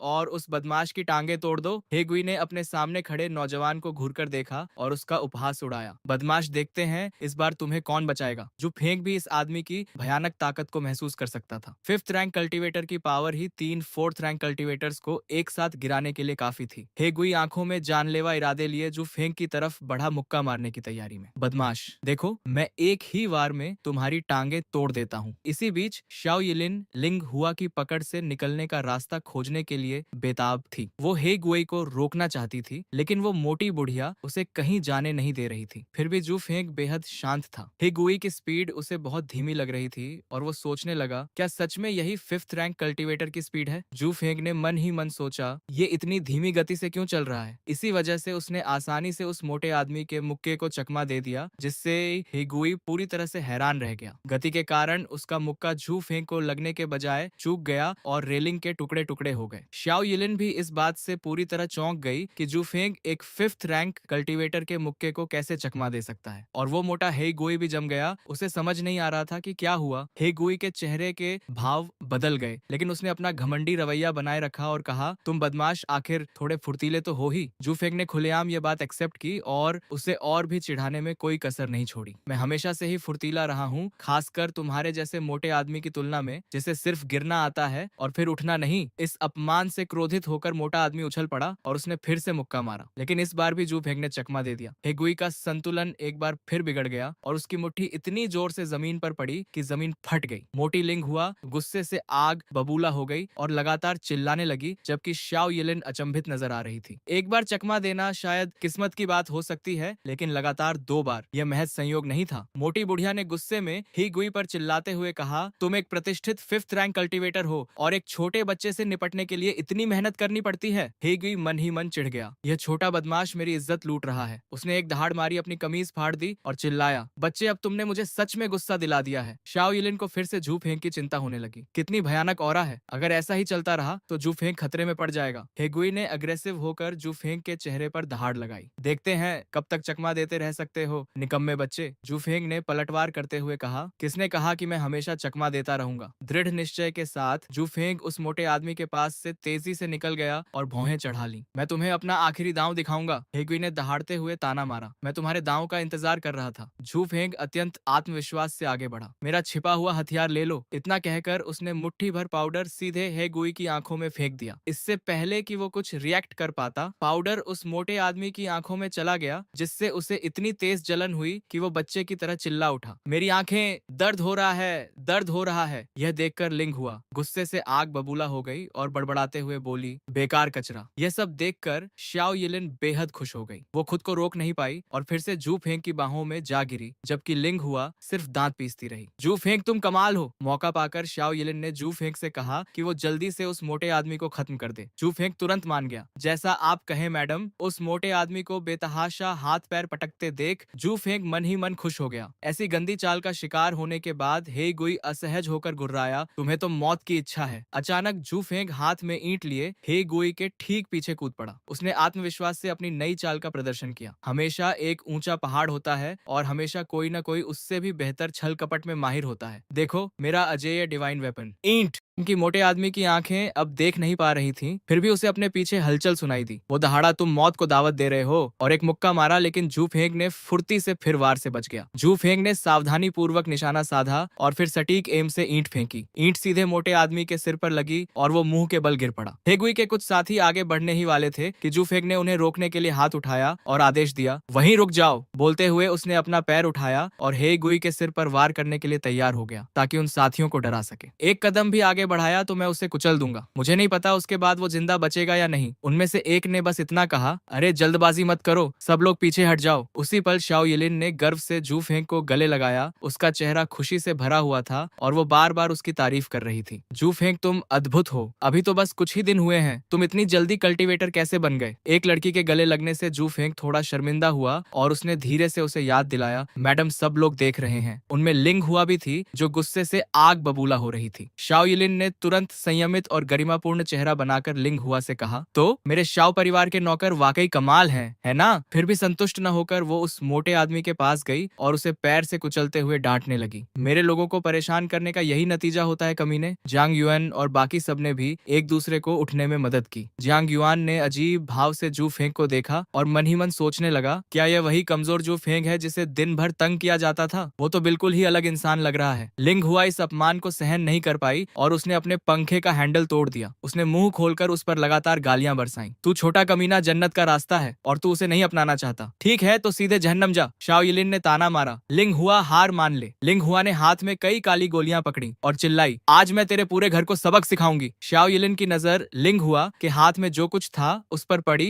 और वो स्तब्ध रह गई। कुछ पल तक घूरने के बाद उसका चेहरा बेहद बेचैन हो गया और वो घबराकर चिल्लाई, ये तो थंडर शॉक बीट्स हैं। नाम सुनकर जू फेंग ने अपनी ठुड्डी सहलाई और सोचने लगा। जब लिंग हुआ ने देखा कि शाओ यिलिन ने उन्हें पहचान लिया है तो वो और भी ज्यादा इतराई और खिलखिलाकर हंस पड़ी। तो तुम्हारी नजर वाकई तेज है। मैं देखना चाहती हूँ कि तुम्हारी छोटी नौकरानी इन थंडर शॉक बीट्स को कैसे रोकती है। जू फेंग का चेहरा गंभीर हो गया और वो उन्हें देखते हुए सोचने लगा कि क्या ये थंडर शॉक बीट्स असली हैं? ओरिजिनल बॉडी की मेमोरीज के मुताबिक इस कॉन्टिनेंट पर एक प्रकार के लोग होते थे जिन्हें जादूगर कहा जाता था, जो आत्मा और चेतना को डेवलप करने में माहिर होते थे। वे आत्मा के जरिए पावर का यूज कर सकते थे और इसी वजह से जादूगर आत्मा की शक्ति को समाहित करके कुछ स्पेशल आर्टिफैक्ट्स बना सकते थे। एक जादूगर चीजों में थंडर का सार डाल सकता था और थंडर शॉक बीट्स ऐसी ही एक चीज थी। जब शाओ यिलिन ने उन थंडर शॉक बीट्स को देखा तो वो बेहद चिंतित हो गई। उनका लेवल बिल्कुल भी कम नहीं था। यहाँ तक कि 5th रैंक कल्टीवेटर के लिए भी एक बीट का सामना करना मुश्किल होता, तो जू फेंग भला इसे कैसे सहन कर सकता था। गुस्से में शाओ यिलिन ने मुड़कर लिंग हुआ को कोसते हुए कहा, अरे मोटी बुढ़िया, ये तुम्हें कहाँ से मिली? इस छोटे से कस्बे में ऐसी कोई चीज हो ही नहीं सकती। लिंग हुआ ने गर्व से जवाब दिया, मुझे यकीन है कि तुमने इसकी उम्मीद नहीं की होगी, है ना? मैं इन्हें बड़े शहर से लाई हूँ। आत्मसंतुष्ट भाव से भरी लिंग हुआ ने एक बीड़ निकाली और सीधे झू फेंक पर फेंक दी। अब देखते हैं तुम्हारा छोटा नौकर इसे कैसे रोकेगा। उसके द्वारा फेंकी गई थंडर शॉक बीड़ तेजी से झू फेंक की तरफ लुढ़क गई। यह देखकर शाओ इलिन घबराकर झू फेंक से बचने के लिए चिल्लाई, लेकिन लिंग हुआ शायद भूल गई थी कि हे गुई अभी भी जमीन पर पड़ा हुआ था। हालांकि वो एक ही तरफ नहीं थे, फिर भी झू फेंक ने उसे लात मारकर दूसरी जगह धकेल दिया ताकि वो थंडर शॉक बीड के इफेक्ट जोन से बाहर रहे। लेकिन उस क्षणिक ध्यान भटकाव में एक और थंडर शॉक बीड किसी तरह लुढ़क कर उसके पांवों तक पहुंच गई। देखते ही देखते एक जबरदस्त एक्सप्लोजन हुआ, जिससे धूल और धुएं के घने बादल हवा में फैल गए। आंसुओं से भीगी आंखों से जूफंग और शाओ यिलिन की तरफ देखते हुए शाओ यिलिन जूफंग का नाम पुकारते हुए रो पड़ी। जूफंग को असहनीय दर्द हो रहा था क्योंकि बिजली की कड़क उसके शरीर को जकड़ रही थी। बाहर लिंग हुआ खुशी से हंस रही थी। उसे पूरा यकीन था कि इस बार जूफेंग का अंत निश्चित था। लेकिन तभी सडनली उसके सिर के ऊपर की सील फिर से चमक उठी और उसने सारी डिवाइन पनिशमेंट लाइटनिंग को सोख लिया। जूफेंग भी हैरान रह गया और बोल पड़ा कि क्या यह सच में इस डिवाइन पनिशमेंट लाइटनिंग को भी सोख सकता है। सारी बिजली सोख लेने के बाद काले बादल धीरे धीरे छोट गए। जूफेंग को न सिर्फ कोई दर्द नहीं था, बल्कि यह अनुभव उसे बेहद रोमांचक लग रहा था। लिंग हुआ जूफेंग को पूरी तरह सुरक्षित देखकर जम गई और उसके चेहरे पर डर के भाव आ गए। यह बदमाश अभी तक ठीक कैसे है? क्या यह किसी तरह बच गया? मोटी औरत लिंग हुआ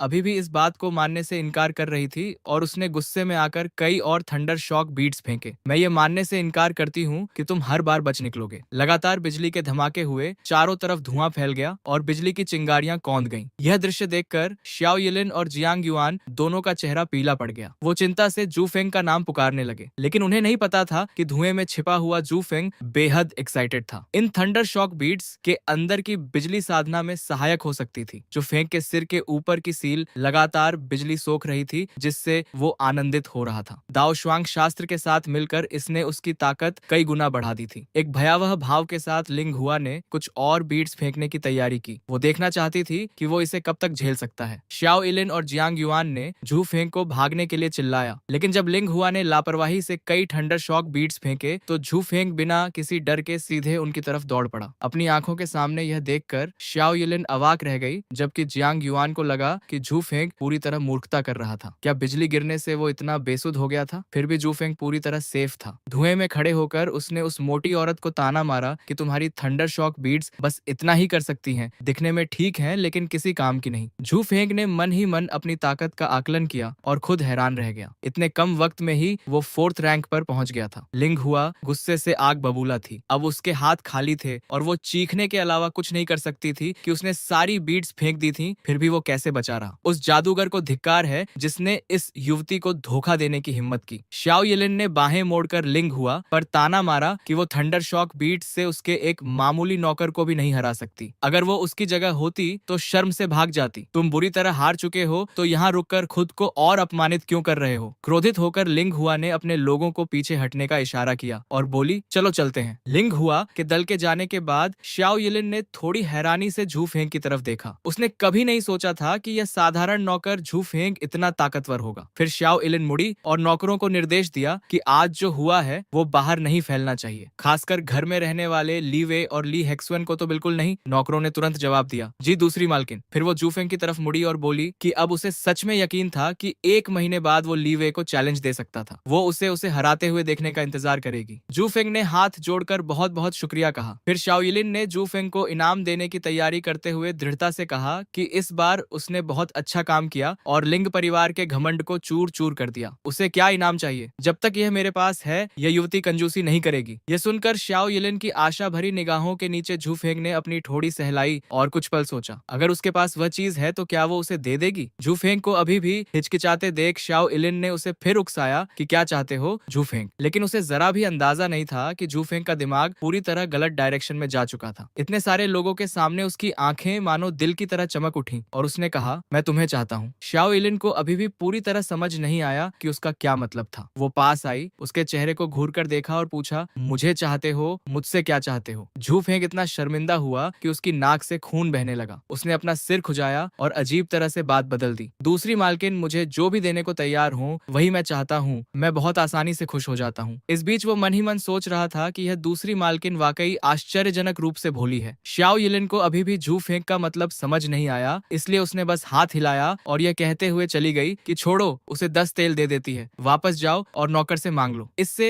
जू फेंग खाली निगाहों से देखता रह गया। फिर शाओ यिलिन ग्रुप को वापस निवास स्थान पर ले गई, जबकि जू फेंग ने उलझन में जियांग युएन से पूछा कि क्या वो सच में उतना सुंदर नहीं था। जियांग युएन पूरी तरह अवाक रह गया। उसने जू फेंग को उसकी कल्पना से जगाने के लिए जोर से थप्पड़ मारा और चिल्लाया, दफा हो जाओ। सीन एक कमल के तालाब के बीच में बने एक सुंदर छोटे से पेविलियन में बदल गया। जू फेंग वहां गहरी सोच में डूबा बैठा था। यह पता लगाने की कोशिश कर रहा था कि जल्दी से अपनी साधना का लेवल कैसे बढ़ाए। हालांकि उसने सौभाग्य से हेगुई को हरा दिया था, फिर भी उसे जल्द से जल्द 5वां रैंक तक पहुंचने का रास्ता खोजना था। उसी पल काले कपड़े पहने एक इंसान झू फेंग के पास आया और झू फेंग ने खुशी से उसका अभिवादन करते हुए उसे तीसरा मैनेजर बताया। उसके सामने खड़ा इंसान ल्यूके था, जो शाओ निवास का तीसरा मैनेजर और 5वां रैंक का साधक था। उसने गंभीर भाव से जू फेंग से पूछा कि तो तुम ही हो जू फेंग, जिसे दूसरी मालकिन 10 चांदी के सिक्के इनाम में देना चाहती हैं। जू फेंग ने तुरंत इसकी पुष्टि की और पूछा कि क्या वो पूछ सकता है कि तीसरे मैनेजर के उसके लिए क्या निर्देश हैं। लेकिन तीसरे मैनेजर ने बेरुखी से जवाब दिया। उसने कहा कि उसे सच में नहीं पता कि युवती को उसमें क्या दिखता है। उसके जैसे नौकर जो महिलाओं को नहाते हुए ताकते हैं, उन्हें तो पीट पीट कर मार डालना चाहिए। झू फेंग ने उनकी बातों को अनसुना कर दिया और इनाम की रकम के लिए हाथ आगे बढ़ा दिया। उसने कहा कि मैनेजर को ऐसी छोटी मोटी बातों की चिंता करने की जरूरत नहीं, उसे लगता है कि वो उसके लिए ही चांदी लाए हैं। उसी पल तीसरे मैनेजर का चेहरा बदल गया और उन्होंने जू फेंग से कहा कि चूंकि दूसरी मालकिन उसे बहुत मानती है, तो उसमें कुछ तो काबिलियत होगी। तीसरे मैनेजर के रूप में नौकरों की साधना का निरीक्षण करना उनका कर्तव्य था। दिखाओ कि तुम में क्या है। जू फेंग तुरंत सीरियस हो गया, मानो उसे सब समझ आ गया हो। उसकी निगाहें खतरनाक हो गईं और उसने जवाब दिया कि यह इसलिए तो नहीं कि ली वे ने उन्हें आने का आदेश दिया था। जू फेंग ने मैनेजर ल्यूके से व्यंग्यात्मक लहजे में कहा कि वो श्याओ परिवार के सदस्य हैं, फिर भी एक बाहरी के लिए श्याओ परिवार के ही किसी सदस्य को निशाना बना रहे थे। अगर यह बात दूसरी मालकिन और छोटे मालिक के कानों तक पहुंच गई तो वो नहीं जानता कि वो अपना बचाव कैसे करेंगे, मानो उनका गुनाह उजागर हो गया हो। ल्यूके ने आत्मरक्षा में जोर से चिल्लाते हुए कहा कि बकवास मत करो, वो तीसरे मैनेजर थे। क्या वो एक मामूली नौकर को डिसिप्लिन नहीं कर सकते? अगर उन्होंने आज उसे सजा नहीं दी तो वो और भी घमंडी हो जाएगा। आगे चलकर क्या उसके मन में छोटे मालिक और मालकिन के लिए कोई सम्मान बचेगा? झू फेंग ने तिरस्कार भरी नजर से जवाब दिया कि बेशक उसकी नजर में कोई मालकिन या छोटे मालिक नहीं थे। इस जवाब से तीसरा मैनेजर इतना क्रोधित हो गया कि उसे लगभग खून की उल्टी आ गई। लेकिन इससे पहले कि वो कुछ कर पाता, जू फेंग ने उनकी जमकर प्रशंसा की, क्योंकि उसके हृदय में स्वामी और कुमारी के लिए अत्यंत श्रद्धा थी। वो उसके हृदय में आस्था का प्रकाश थे, उसके मार्ग का प्रकाश, उसके लिए आदर्श पर्वत। जू फेंग की ये जोशीली बातें सुनकर ल्यूके और भी क्रोधित हो गया। वो दहाड़ा और मुट्ठी पीछे खींचकर जू फेंग से लड़ने के लिए तैयार हो गया। ये लो बदमाश। ल्यूके द्वारा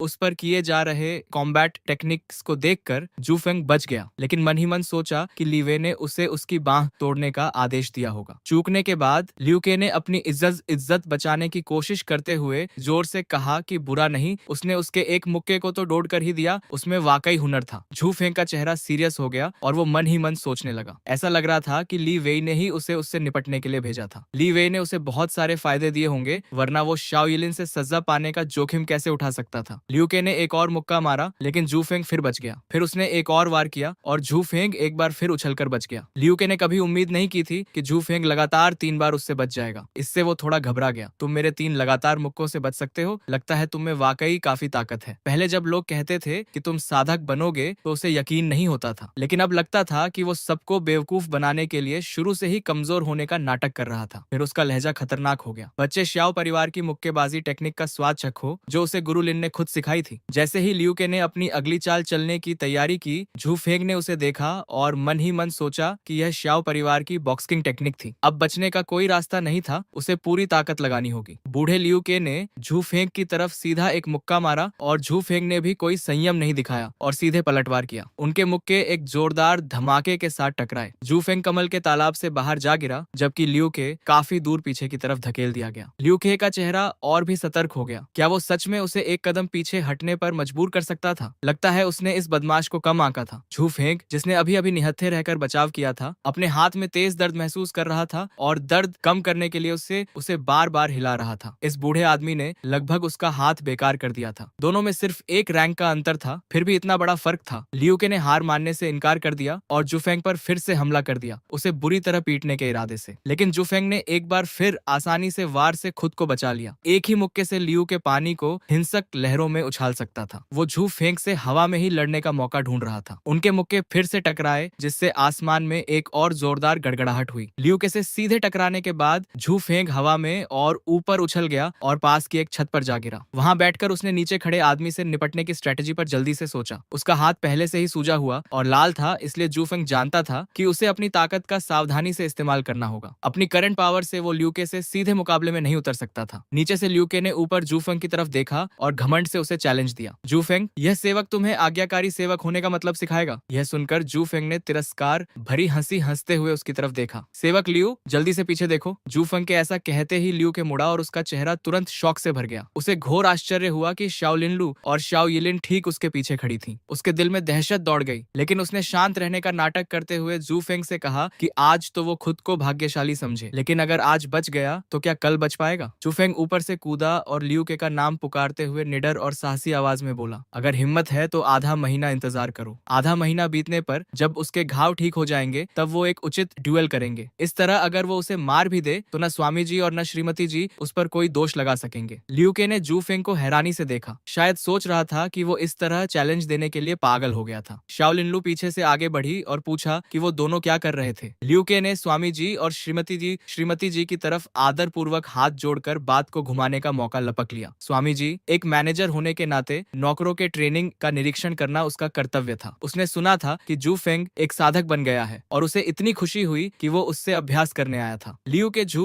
फेंग की तरफ मुड़ा और इस तरह बोला जैसे सारा दोष उसी पर डाल रहा हो, लेकिन उसने अपनी ताकत पर ठीक से काबू नहीं रखा और वार थोड़े ज्यादा तेज हो गए। इससे जू फेंग उससे नाराज हो गया और उसने 1 महीने बाद डुएल करने की चैलेंज दी। उसके पास जू फेंग की चैलेंज स्वीकार करने के अलावा कोई रास्ता नहीं था। यह सुनकर जू फेंग को लगा कि वो आदमी सच में बेहद नीच था। शाओलिनलू को यकीन नहीं हुआ और उसने जू फेंग से पूछा कि क्या यह सच था। जू फेंग लियू के से बहस करने की जहमत नहीं उठाना चाहता था, इसीलिए उसने सीधे पुष्टि कर दी। तीसरे मैनेजर ने जो कहा वो सही था। वक्त आने पर वो यंग मास्टर से निष्पक्ष निर्णय लेने का रिक्वेस्ट करता था। शाओलिनलू काफी हैरान हुई और उसने जू फेंग को तीसरे मैनेजर के रैंक की याद दिलाई। वो 5th रैंक का साधक था। क्या उसने इस बारे में अच्छी तरह सोच लिया था? जू फेंग ने कॉन्फिडेंस से जवाब दिया कि उनकी चिंता के लिए शुक्रिया यंग मास्टर, उसने पहले ही फैसला कर लिया था। यह सुनकर शाओ इलिन चिल्लाई और जू फेंग की तरफ इशारा करते हुए डांटा, जू फेंग, अब तुम किस तरह की मूर्खता कर रहे हो? जू फेंग ने बस हाथ जोड़कर शांत भाव से जवाब दिया, दूसरी मालकिन, शाओ परिवार में कुछ नौकर बाहरी लोगों के लिए काम करते हैं। अगर वो उनके साथ कोऑपरेट नहीं करता तो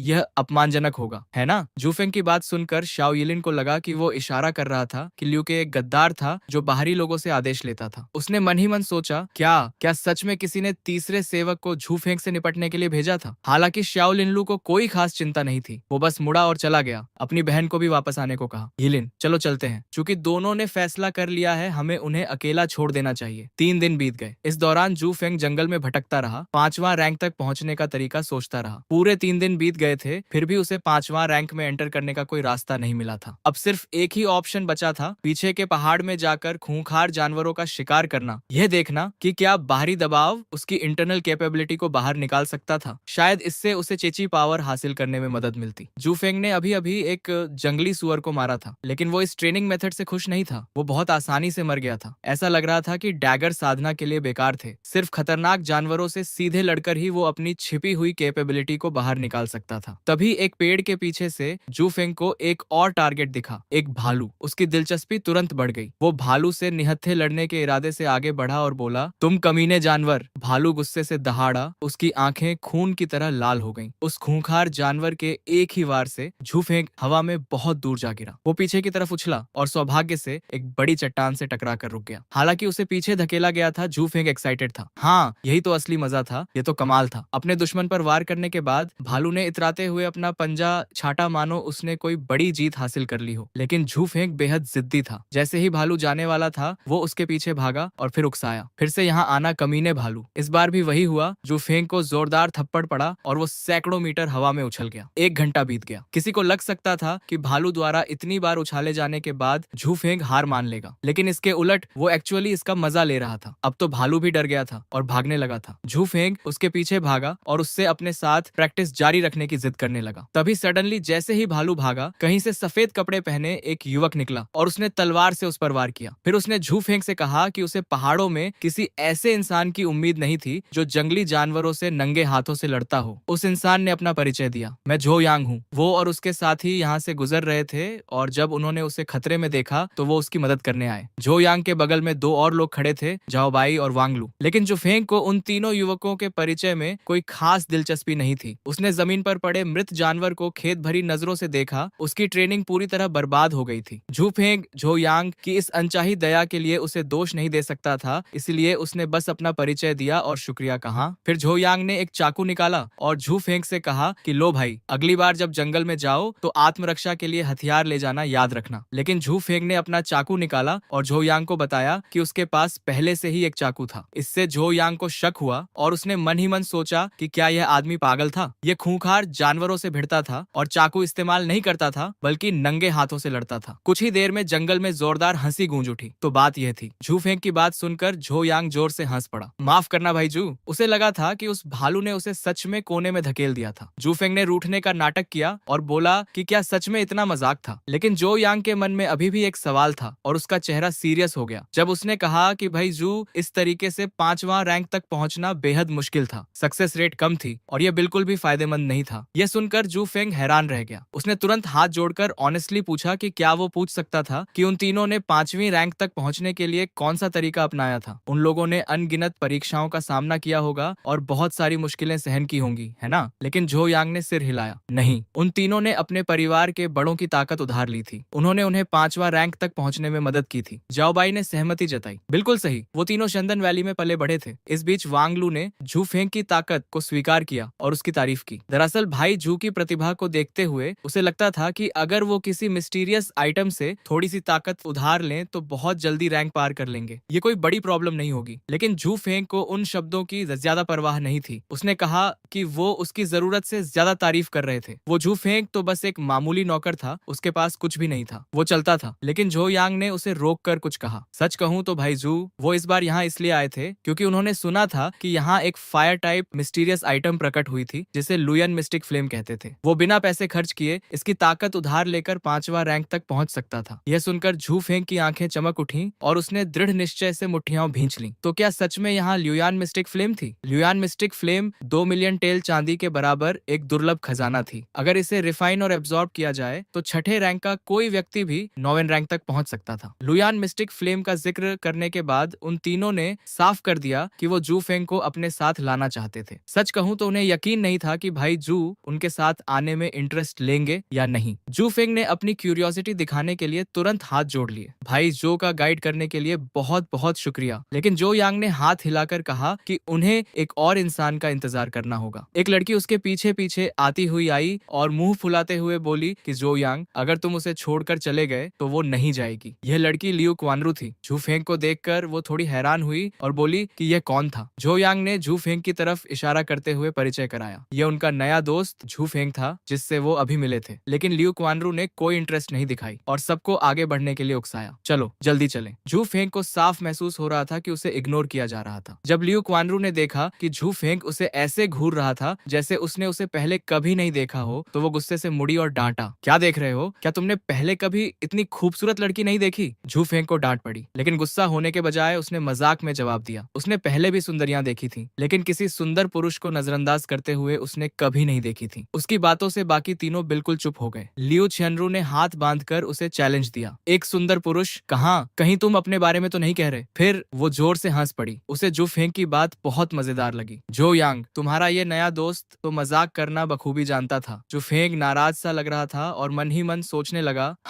एक सुंदर पुरुष उसके सामने खड़ा था और वो उसे इग्नोर करने की हिम्मत कर रही थी। वो तो बस यही कंक्लूड कर सकता था कि उसे सुंदरता की परख नहीं थी। Scene change. वो पांचों एक अंधेरी केव में दाखिल हुए। आगे की तरफ इशारा करते हुए झो यांग ने कहा कि उनके सामने एक केव थी। फिर झू फेंग को याद दिलाया कि भाई झू, वो केव आगे थी। अंदर जाने के बाद सावधान रहना क्योंकि वो शायद उसकी रक्षा न कर पाते। उसके बोलते ही वो तुरंत आगे बढ़ गए। झू फेंग को उन्हें रोकने का वक्त भी नहीं मिला। रुको, आगे दलदल है, उस तरफ मत जाओ। झो यांग को झू फेंग की बात पर बिल्कुल यकीन नहीं हुआ। भाई जू, तुम तो वाकई मजाक करना जानते थे। इतने गहरे पहाड़ में दलदल कहां से आ सकता था? लेकिन कुछ ही पल बाद सबको हैरानी हुई जब जो यांग जोर जोर से हंस रहा था और उसे पता भी नहीं चला कि वो कमर तक कीचड़ में धंस चुका था। सौभाग्य से जाओ बाई ने उसे बाहर निकाल लिया, वरना शायद वो उनके साथ आगे न बढ़ पाता। लियू छियनरू भी इस बात से हैरान थी कि जू फेंग को पहले से ही पता था कि आगे दलदल था। जू फेंग ने पास की एक घास उठाई और धीरे से समझाया कि यहाँ उगने वाली घास पहाड़ों में दिखने वाली कॉमन कॉमन घास से अलग दिखती थी। यह साफ तौर पर एक्वाटिक ग्रास थी। यह जरूर पहाड़ से बहकर आने वाले तालाब और झील के पानी से बना एक छोटा सा दलदल होगा। बोलते हुए जू फेंग ने लियू छियानरू की तरफ देखा और पाया कि वो भी उसे देख रही थी। वो मन ही मन खुश हुआ। तो आखिरकार उसने उसकी तरफ देखा ही सही। जो यांग नाराज लग रहा था और आगे आने वाली मुश्किलों के बारे में शिकायत करने लगा। धिक्कार है, किसने सोचा होगा कि दलदल होगा। डिस्टेंस बहुत ज्यादा थी, इसे पार करना बहुत मुश्किल होगा। लगता था जब तक कुछ 100 चांदी के सिक्के खर्च न करें तब तक पार नहीं होंगे। उसी पल जू फेंग को सडनली एक आइडिया आया। उसके पास पार करने का एक तरीका था, बस उसे नहीं पता था कि वो सब इसे आजमाने की हिम्मत करेंगे या नहीं। जो यांग आश्चर्यचकित होकर बोला कि यह कैसे पॉसिबल था। ऐसी सिचुएशन में अगर पैसे खर्च न किए जाएं तो कोई रास्ता नहीं था। जू फेंग ने जो यांग को सीधा जवाब नहीं दिया। इसके बजाय उसने अपनी तलवार उधार मांगी। भाई जो, क्या वो उनकी तलवार उधार ले सकता था? जरूर। जू फेंग ने उधार ली हुई तलवार ली और तुरंत पास की कुछ लकड़ियां काटने चला गया। काटते हुए वो तलवार की तारीफ करता रहा। यह तलवार बहुत बढ़िया थी, वाकई एक बेहतरीन हथियार था। लेकिन उसे इस बात का जरा भी अंदाजा नहीं था कि अपनी कीमती तलवार का इस तरह दुरुपयोग होते देख जो यांग का दिल टूट गया था। चूंकि यह उसकी अपनी नहीं थी, इसलिए उसे जरा भी बुरा नहीं लगा। वो उसकी सोने रेशम जैसी मुलायम तलवार को लकड़ी काटने वाले चाकू की तरह इस्तेमाल कर रहा था। लकड़ी को कई तख्तों में काटने के बाद झू फेंग ने तलवार झो यांग को लौटा दी। अप्रत्याशित रूप से झो यांग ने उसे गले लगा लिया और लगभग रोने लगा, जिससे वांग लू को उसे दिलासा देना पड़ा। इसी बीच झाओ बाई ने लकड़ी के तख्तों को गहरी शक की नजरों से देखा और झू फेंग से पूछा कि यह क्या था और क्या वो इनसे पार जाने की प्लान बना रहा था। सबको दिखाने के लिए झू फेंग ने तुरंत तख्तों को अपने पांवों से बांध लिया और कहा कि वो पहले दिखाता था, बाद में वो उसकी नकल करके पार जा सकते थे। रवाना होने से पहले झू फेंग ने लियू क्वानरू को भी अपने साथ आने के लिए इनवाइट किया, लेकिन उसने इस आइडिया को खारिज कर दिया और तिरस्कार से चैलेंज दिया कि पहले पार करो फिर बात करना। तख्ते पर मजबूती से खड़े होने के बाद झू फेंग ने एक छड़ी को चप्पू की तरह उठाया और अनाउंस किया कि ध्यान से देखो सब लोग। जैसे ही उसने बोलना खत्म किया, झू फेंग हवा की तरह तेजी से आगे बढ़ा और जोर से चिल्लाया, योलो, मैं आ रहा हूँ। झू फेंग नाव चलाते हुए और भी दूर चला गया। उसकी आकृति धीरे धीरे आगे बढ़ रही थी। झू फेंग की मेथड की वजह से पांचों का ग्रुप आखिरकार केव के अंदर पहुंचने में कामयाब रहा।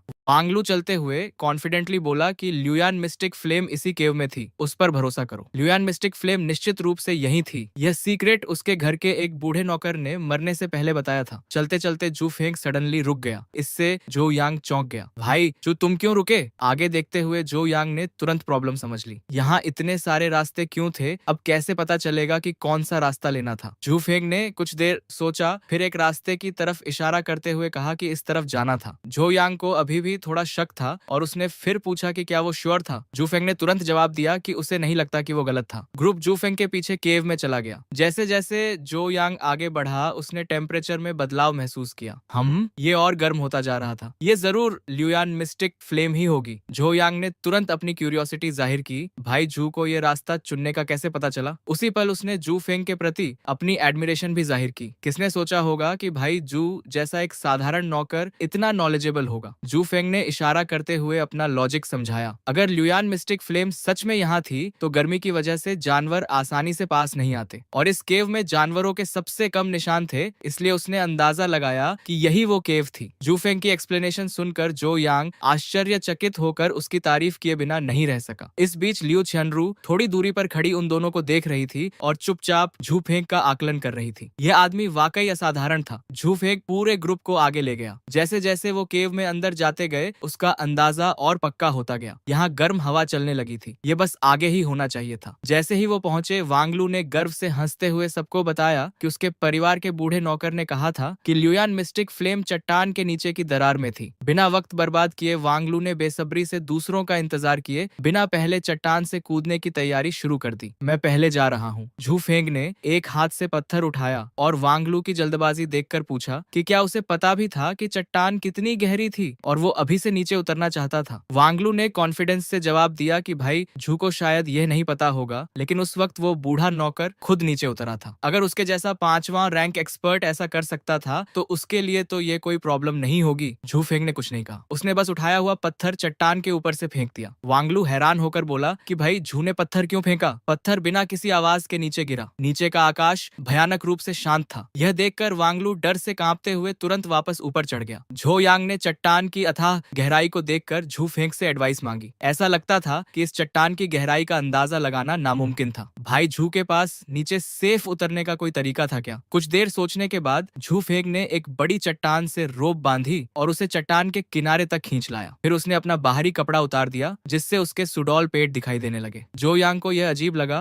और उसने जू फेंग से इस तरीके के बारे में पूछा। इसी बीच लिu छनरू शर्मा गई और मुंह फेर कर बुदबुदाई कि उफ, गंदा आदमी। झू फेंग के हाथ में एक छोटा चाकू था और वो तेजी से एक स्पेशल चीज बनाने लगा। उसने कहा कि वो एक लैंडिंग पैराशूट बनाना चाहता था। उनके पास एक्स्ट्रा कपड़ा नहीं था, इसलिए वो सिर्फ अपने कपड़ों का ही इस्तेमाल कर सकते थे। जो यांग को पूरी तरह समझ नहीं आया। लैंडिंग पैराशूट, ये क्या होता था? जू फेंग ने आगे निर्देश दिए। भाई बस उसकी बात मानो, इससे सेफ्टी और भी बढ़ जाएगी। बिना किसी झिझक के जो यांग ने एंथुजियास्टिकली अपना बाहरी कपड़ा उतारना शुरू कर दिया। आओ भाई, वो इसे उतारने में उसकी मदद करता था। लिu छनरू शर्म से लाल हो गई और कुछ बोल नहीं पाई। जू फेंग समझ गया कि लिu छनरू क्या सोच रही थी, इसीलिए उसने सोच समझकर कहा कि अगर वो तैयार हो तो बाद में उसके साथ नीचे जा सकती थी। लिu छनरू ने सहमति में सिर हिलाया और वो पांचों जाने के लिए तैयार हो गए। लिu छनरू डर से नीचे देखने लगी और जू फेंग ने तुरंत उसे दिलासा दिया। चिंता मत करो, उसकी कमर पर रोप मजबूती से बंधी थी। उसकी कमर पकड़ो और सावधानी से चट्टान पर कदम रखो, बस। शर्म से लाल होते हुए लिu क्वानरू ने जू फेंग की कमर में अपनी बाहें डाल दी। उसने उसे निर्देश दिया कि कसकर पकड़ो। धीरे धीरे दोनों नीचे उतरने लगे। जू फेंग का दिल जोर जोर से धड़कने लगा। यह पहली बार था जब किसी लड़की ने उसे पकड़ा था। उसका चेहरा लाल हो गया। मन में सोचने लगा, तो ऐसा फील होता है जब पहली बार कोई खूबसूरत लड़की पीछे से कसकर पकड़े, फिर खुद को झटका दिया। नहीं नहीं, क्या मैं कोई जानवर हूँ? ऐसे मोमेंट में खुद को डिस्ट्रैक्ट कैसे होने दे सकता हूँ? तभी अचानक झू फेंग रुक गया, जिससे लिu केनरू भी चौंक गई और अगले ही पल झू फेंग की नाक से खून बहने लगा। लिu केनरू फौरन चिंतित हो गई। झू फेंग, क्या हुआ तुम्हें? पीछे मुड़ो, देखने दो। घबराहट में उसकी पकड़ ढीली हो गई। रस्सी का बैलेंस बिगड़ा और दोनों अचानक नीचे गिरने लगे, चट्टान के किनारे से फिसलते हुए। ऊपर मौजूद तीनों ने यह देखकर घबराते हुए उनके नाम पुकारे। झू फेंग ने जल्दी से पैराशूट की रोप खींची। पैराशूट खुल गया और दोनों सेफली नीचे उतर गए। उसने राहत की सांस ली। शुक्र है, पैराशूट खुल गया। झू फेंग ने रोप पकड़ी और एक हाथ से क्वानरू को सहारा दिया। उसकी तरफ देखते हुए चिंता से पूछा, ठीक हो? क्वानरू शर्मा गई और धीमी आवाज में बोली, ठीक हूँ। उसने सावधानी से उसे नीचे उतारा। केयरफुल, पहले चट्टान पर पैर मजबूती से जमाओ। धीरे धीरे। जो यांग और बाकी लोगों ने भी पैराशूट खोलना सीख लिया था और इस नए गैजेट को देखकर बेहद एक्साइटेड थे। तुमने तो हमें डरा ही दिया था, लेकिन भाई जू का लैंडिंग पैराशूट कमाल का है। जू फोंग ने खुशी से जवाब दिया। सब ठीक है, सब लोग नीचे उतरते रहो। थोड़ी ही देर में सभी सेफली नीचे आ गए। वांगलू ने फौरन कंफर्म किया, यही वो चट्टान की दरार है जिसके बारे में बूढ़े नौकर ने बताया था। ल्यूयान मिस्टिक फ्लेम की गर्मी अभी भी यहीं से आ रही है। सामने बहते झरने को देखकर किसी ने सोचा भी नहीं था कि चट्टान के नीचे की दरार इतनी गहरी होगी। यह वो जगह थी जहां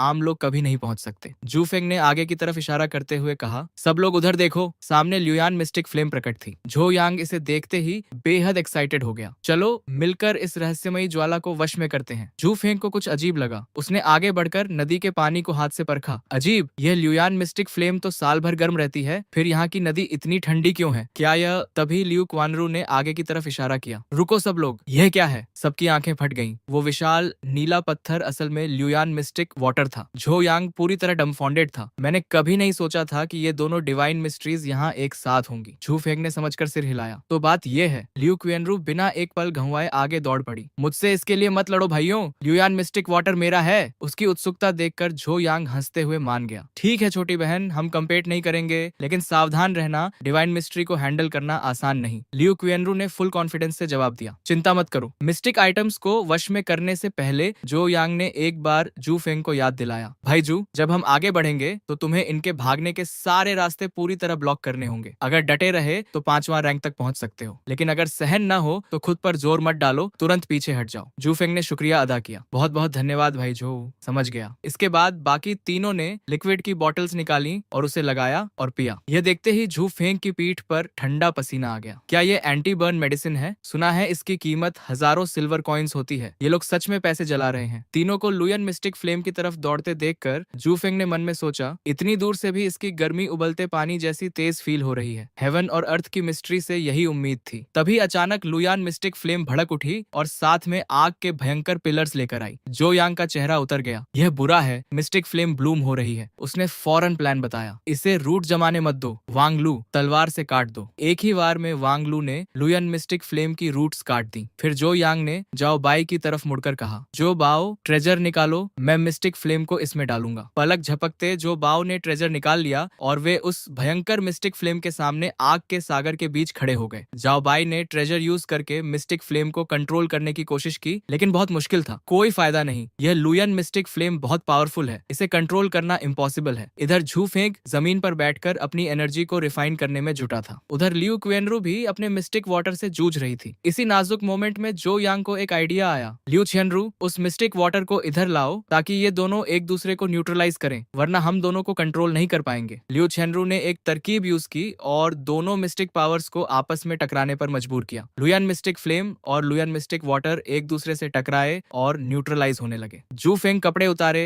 पसीने से तरबतर था, लेकिन खुश था क्योंकि वो अपने गोल के बिल्कुल करीब था। मन में सोचा, बस इस एनर्जी को कंट्रोल कर लो, कुछ ही मिनट्स में 5वां रैंक। लियू क्वानरू और जो यांग ने अपने प्रेशियस वेपन्स एक साथ यूज करके ल्यूयान मिस्टिक फ्लेम और ल्यूयान मिस्टिक वाटर को एब्जॉर्ब करना शुरू किया। जैसे ही दोनों पावर्स पास आई, जो यांग चिल्लाया। अब दोनों ने एक साथ अपने वेपन्स आगे फेंक दिए। दोनों वेपन्स गिरे और तुरंत दोनों मस्टिक पावर्स को जकड़ लिया। लियू क्वानरू ने मस्टिक वाटर वाला कंटेनर पकड़ा और बंद कर दिया। सफलता पर वो बेहद खुश दिखी। आखिरकार काम हो गया। लेकिन लियू छियनरू ने एक छोटा सा गैप छोड़ दिया था और लुयन मिस्टिक वाटर को बाहर निकलने का मौका मिल गया। वो पलटवार करने लगा। जाओ बाई, जो जू फेंग के बगल में था, खतरा देखते ही चिल्लाया, छियनरू सावधान। लेकिन एक पल देर हो चुकी थी। लुयन मिस्टिक वाटर बाहर निकल चुका था, तेजी से निकला और लियू छियनरू से टकराया, जिससे वो हवा में उड़ गई। जू फेंग ने यह देखकर फ्रस्ट्रेशन फील की। वो 5वां रैंक पर पहुंचने ही वाला था, लेकिन एक पल भी बिना सोचे उसने हाथ बढ़ाया और लियू छियनरू का हाथ थाम लिया। लुयन मिस्टिक वाटर उस डायरेक्शन में तेजी से बढ़ा और दोनों पर अटैक कर दिया। जो यांग ने घबराकर उनके नाम पुकारे और वार्निंग दी। जू फेंग ने तुरंत पास पड़ी एक छतरी उठाई, खोली और वे दोनों ऊपर की तरफ उड़ने लगे। लियू छियनरू ने शर्मिंदगी से जू फोंग को देखा, हालांकि उसका दिल पहले से ही धड़क रहा था। जू फोंग ने एक हाथ से लियू छियनरू को कसकर पकड़ रखा था और राहत की सांस ली। अच्छा हुआ कि गिरते हुए टाइम पर छतरी पकड़ ली थी। लियू क्वेनरू को ध्यान से देखते हुए मन में सोचा, ल्यूयान मिस्टिक वाटर का वो अटैक हल्का नहीं था। उस सडन अटैक ने लियू क्वेनरू को कमजोर कर दिया था। जू फेंग का प्लान था थोड़ी देर और होल्ड करके सेफली उतरना, लेकिन प्रॉब्लम ये थी कि यह छतरी वांग लू की थी, ओरिजिनली सिर्फ एक इंसान के लिए। जू फेंग को डर लगने लगा कि यह दोनों का वेट ज्यादा देर तक नहीं सह पाएगी, और जैसा उसे डर था, धड़ाम, छतरी सिलाई से फट गई। जू फेंग अभी भी लियू क्वानरू को बाहों में थामे था। वो दोनों के बारे में सोचकर डरी हुई थी, क्या हम यहीं मर जाएंगे? जू फेंग ने उसे दिलासा दिया, बकवास मत करो, हम ठीक रहेंगे। तभी लियू क्वानरू ने अचानक उसका नाम पूछा, तुम्हारा नाम झू फेंग है ना? झू फेंग ने धीमे से हाँ कहा। मन में हल्की सी तकलीफ हुई। इतने लंबे टाइम से साथ सफर कर रहे थे और वो अभी भी उसका नाम नहीं जानती थी। लियू छियनरू शर्माकर सिर नीचे कर लेती है, जैसे खुद को दोष दे रही हो। माफ करना, अगर तुमने मुझे बचाया ना होता और अपनी कल्टीवेशन में रुकावट न डाली होती तो तुम अब तक 5वां रैंक पर पहुंच चुके होते। लेकिन झू फेंग को उसकी माफी की कोई परवाह नहीं थी। मत बोलो, कसकर पकड़ो। लियू क्वेनरू शर्मा गई, समझ नहीं आ रहा था कि वो आगे क्या करने वाला है। तभी छतरी और फट गई। झू फेंग ने तुरंत छतरी फेंक दी। दोनों अभी भी हवा में थे। लियू क्वानरू का चेहरा पीला पड़ गया। उसने झू फेंग को दोनों हाथों और पैरों से जकड़ लिया। झू फेंग, क्या पागल हो गए हो? छतरी क्यों फेंकी? झू फेंग नीचे गिरा, लेकिन झट से एक उभरी हुई चट्टान पकड़ ली। लेकिन दो लोगों के वेट से उसका हाथ धीरे धीरे फिसलने लगा। लियू छियनरू बुरी तरह डरी हुई थी और एक पल भी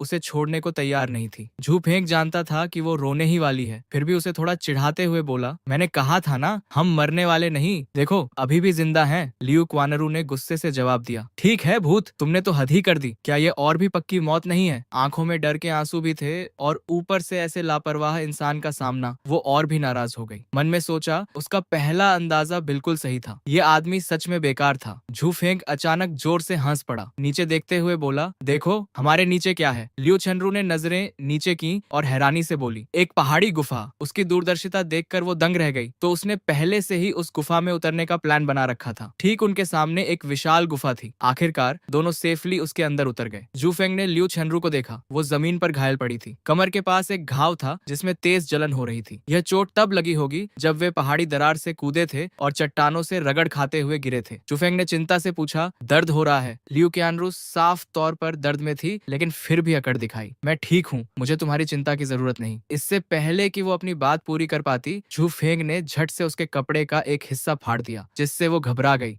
तुम क्या कर रहे हो? झू फेंग ने शांत भाव से जवाब दिया, घाव का इलाज करना है। उसे अभी तक यह भी नहीं पता था कि घाव कितना गहरा है और वो पहले ही एक लड़की के कपड़े फाड़ रहा था। उसने एक्सप्लेन किया, पट्टी बांधने के लिए नरम कपड़े की जरूरत है। लियू छियनरू धीरे धीरे नरम पड़ गई और उसकी मदद स्वीकार कर ली। बाईं तरफ मरहम की थैली है। इस बीच झू फेंग लगातार लियू क्वानरू की छाती को घूर रहा था, जिससे वो चिढ़ गई। कब तक देखते रहोगे? झू फेंग ने मासूमियत का नाटक करते हुए कहा। बस घाव देख रहा हूँ। सच तो यह था कि वो बहाना बना रहा था, लेकिन अंदर से बहुत परेशान था। लियू चेनरू ने उस पर ट्रस्ट करके पट्टी बांधवा ली। पट्टी बांधने के बाद जू फेंग ने उसे आराम करने की सलाह दी। ठीक है, पट्टी हो गई, अभी यहीं रेस्ट करो। फिर उसने गुफा के अंदर की तरफ इशारा करते हुए कहा, मैं अंदर जाकर देखता हूँ कि बाहर निकलने का कोई रास्ता है या नहीं। लेकिन इससे पहले कि वो एक कदम भी बढ़ाता, लियू क्वानरू ने रोकने की कोशिश की। ज्यादा अंदर मत जाओ। झू फेंग ने पूछा क्यों, लेकिन लियू क्वानरू ने साफ नहीं बताया, बस इतना कहा, छोड़ो ये सब, बस मत जाओ। जू फेंग समझ गया लियू चेनरू को भूतों से डर लगता है, इसलिए उसने जानबूझकर मुंह बनाते हुए छेड़ा, तुम्हें भूतों से डर नहीं लगता ना छोटी बच्ची? लियू चेनरू ने बार बार इनकार किया। कौन डरता है? मुझे बिल्कुल नहीं लगता। जू फेंग जानता था कि वो डरी हुई है, फिर भी उसने जानबूझकर पोल खोल दी। अगर डर नहीं लगता तो अगली बार चिल्लाते वक्त आंखें कसकर बंद मत करना। रंगे हाथों पकड़ी गई लियू क्वेनरू को गुस्सा आ गया। उसने एक पत्थर उठाया और फेंकने ही वाली थी कि गलती से उसका एक टुकड़ा उसके अपने घाव पर जा गिरा। दर्द से कराहते हुए उसने घाव पकड़ लिया। जो फेंग ने रिमाइंड कराया, युवती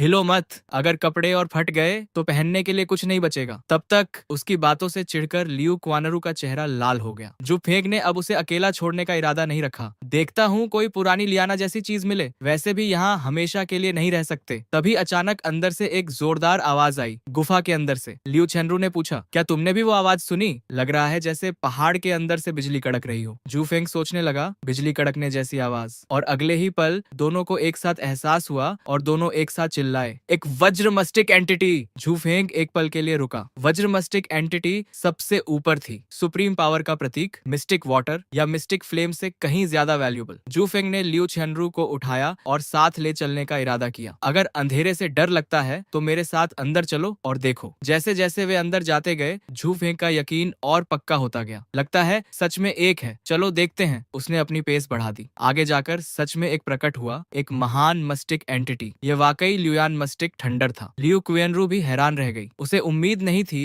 कि इस पहाड़ी दरार में 3 मस्टिक एंटिटीज होंगी और उनमें से एक वज्र मस्टिक एंटिटी भी। कुछ देर देखने के बाद उसने प्लान बनाया, इस जगह को याद रखो, हम फ्यूचर में यहाँ आएंगे। झू फेंग हैरान हुआ, फ्यूचर में? अभी क्यों नहीं? यह सुनकर लियू क्वानरू ने उसके सिर पर हल्के से थपथपाया। एक वज्र मस्टिक एंटिटी मस्टिक फ्लेम से कहीं ज्यादा डेंजरस होती है। भले ही मैं घायल न होती, तब भी इसे चैलेंज करने की हिम्मत नहीं करती। तुम अभी 5वां रैंक तक भी नहीं पहुंचे, सपने देखना बंद करो। लेकिन झू फेंग ने उसकी बात को सीरियसली नहीं लिया। उसने उसे नीचे उतारा और कहा, यही मेरा इंतजार करो, मैं जाकर ट्राई करता हूँ। झू फेंग खड़ा हुआ और आने वाली चैलेंज के बारे में सोचने लगा। ली वेई के साथ उसकी शर्त में सिर्फ 1 महीना बचा था। इस बार और इंतजार नहीं कर सकता। उसके प्रतिद्वंद्वी का चेहरा दिमाग में आया, जिससे वो और भी डिटरमाइंड हो गया। और ली वेई के पीछे ली हेक्सुअन भी थी। इस मौके को हाथ से नहीं जाने दे सकता। वो स्पिरिचुअल एंटिटी रहस्यमयी चमक से जगमगा रही थी, बिजली की चिंगारियों से कड़कड़ा रही थी। जू फेंग ने उसे देखते ही एक ख्याल मन में आया, अगर इस लुयन मिस्टिक थंडर को रिफाइन और अब्सॉर्ब कर लिया तो 6th रैंक तक पहुंचना भी मुश्किल नहीं होगा। उसकी पीठ देखते हुए लियू क्वानरू मन ही मन सोचने लगी, यह लड़का सच में मौत से भी नहीं डरता। ऐसी हालत में भी जू फेंग ल्यूयान मिस्टिक थंडर के साथ बैठकर एब्सॉर्ब करने लगा। सच में टैलेंटेड भी था और ग्रीडी भी, और जीतने के लिए पूरी तरह डिटरमिन्ड। उसके माथे पर एक रहस्यमयी कमल प्रकट हुआ। इस पर्पल थंडर ने कभी लिंग हुआ के थंडर सप्रेशन सीड को निगल लिया था, लेकिन जब उसने उस मस्टिक स्पिरिचुअल पावर को देखा तो मन में चिंता जागी और गालों पर पसीना आ गया। नहीं पता था कि वो इस थंडर मस्टिक एंटिटी को एब्सॉर्ब कर पाएगा या नहीं। झू फेंग का साहस और मौत को चैलेंज करने की हिम्मत देखकर लियू क्वानरू पीछे खड़ी खड़ी कांप उठी और चिल्लाई, झू फेंग! एक गोल पत्थर का दरवाजा धीरे धीरे बंद होने लगा, जिससे तेज चटकने की आवाजें आई। यह देखकर जू फेंग की आंखों में उम्मीद की किरण जागी। इसकी बची हुई थंडर पावर भी लिंग हुआ के थंडर सप्रेशन सीड से कमजोर नहीं थी। अगर यह उसका एक्चुअल बॉडी होता तो और भी भयानक होता। कोई उपाय न सूझने पर लियू चेनरू ने सिर्फ वार्निंग दी, जू फेंग पीछे हट जाओ, आगे मत बढ़ो, बहुत डेंजरस है। उसके चेहरे पर घबराहट साफ झलक रही थी, जिसे वो दबा नहीं पा रही थी। लेकिन झू फेंग को जिंदगी और मौत का कोई डर नहीं था। चटकती आवाजों के साथ खिलते उस चमकते कमल को देखकर उसकी क्यूरियोसिटी और बढ़ गई। वो निडर होकर उस रोशनी के सामने डटा रहा। यह सब देखकर लियू चेनरू की आंखें फटी रह गईं। जू फेंग का पूरा शरीर उस स्पिरिचुअल पावर के प्रभाव में था। उसके माथे का निशान धधक रहा था और बिजली की लपटों को सोख रहा था। लिu चेनरू दंग रह गई। हे भगवान, इसे बिजली गिरने का डर नहीं है। यह रोशनी तो सच में थंडर और लाइटनिंग की चिंगारियां हैं। फिर भी यह ऐसे बिहेव कर रहा है जैसे जीने मरने की परवाह ही ना हो। उसे कुछ समझ नहीं आ रहा था। क्या ऐसा हो सकता है कि इसने इतने निर्लज्ज काम किए हैं कि अब बिजली गिरने का डर ही नहीं रहा? अभी 5वां रैंक भी नहीं है, फिर भी ठंडर से नहीं डरता? नहीं, उसका शरीर साफ तौर पर बिजली को सोख रहा है। वो झू फेंग का साहस देखकर सच में डम्बफाउंडेड थी। उसने कभी इमेजिन नहीं किया था कि इस तरह का इंसान लाइटनिंग की डिस्ट्रक्टिव पावर को सहन कर सकता है। झू फेंग का शरीर थंडर की एनर्जी अब्सॉर्ब करता रहा। अंदर ही अंदर वो स्पिरिचुअल पावर में बदलाव फील कर रहा था। वो 5वां रैंक पर पहुंच चुका था। पहले दिखाई देने वाला नीला घेरा अब और चौड़ा और साफ हो गया। वज्रा मिस्टिक एंटिटी से यही उम्मीद थी। सच में रूथलेस था, लेकिन उसकी चाहत सिर्फ 5वां रैंक तक सीमित नहीं थी। आखिर किसके दिल में अनलिमिटेड लालच नहीं होता? उसकी आंखों में डिजायर का भाव था। इस वज्रा मिस्टिक एंटिटी को वश में करना ही था। उसने हाथ उठाया और धीरे धीरे उसकी तरफ बढ़ाया, मन में सोचते हुए, ओह, बिजली खुद मेरे हाथ की तरफ आ रही है। बड़ी कोऑपरेटिव है। उसे अपने किए पर पूरा भरोसा था। इस मोमेंट में किसी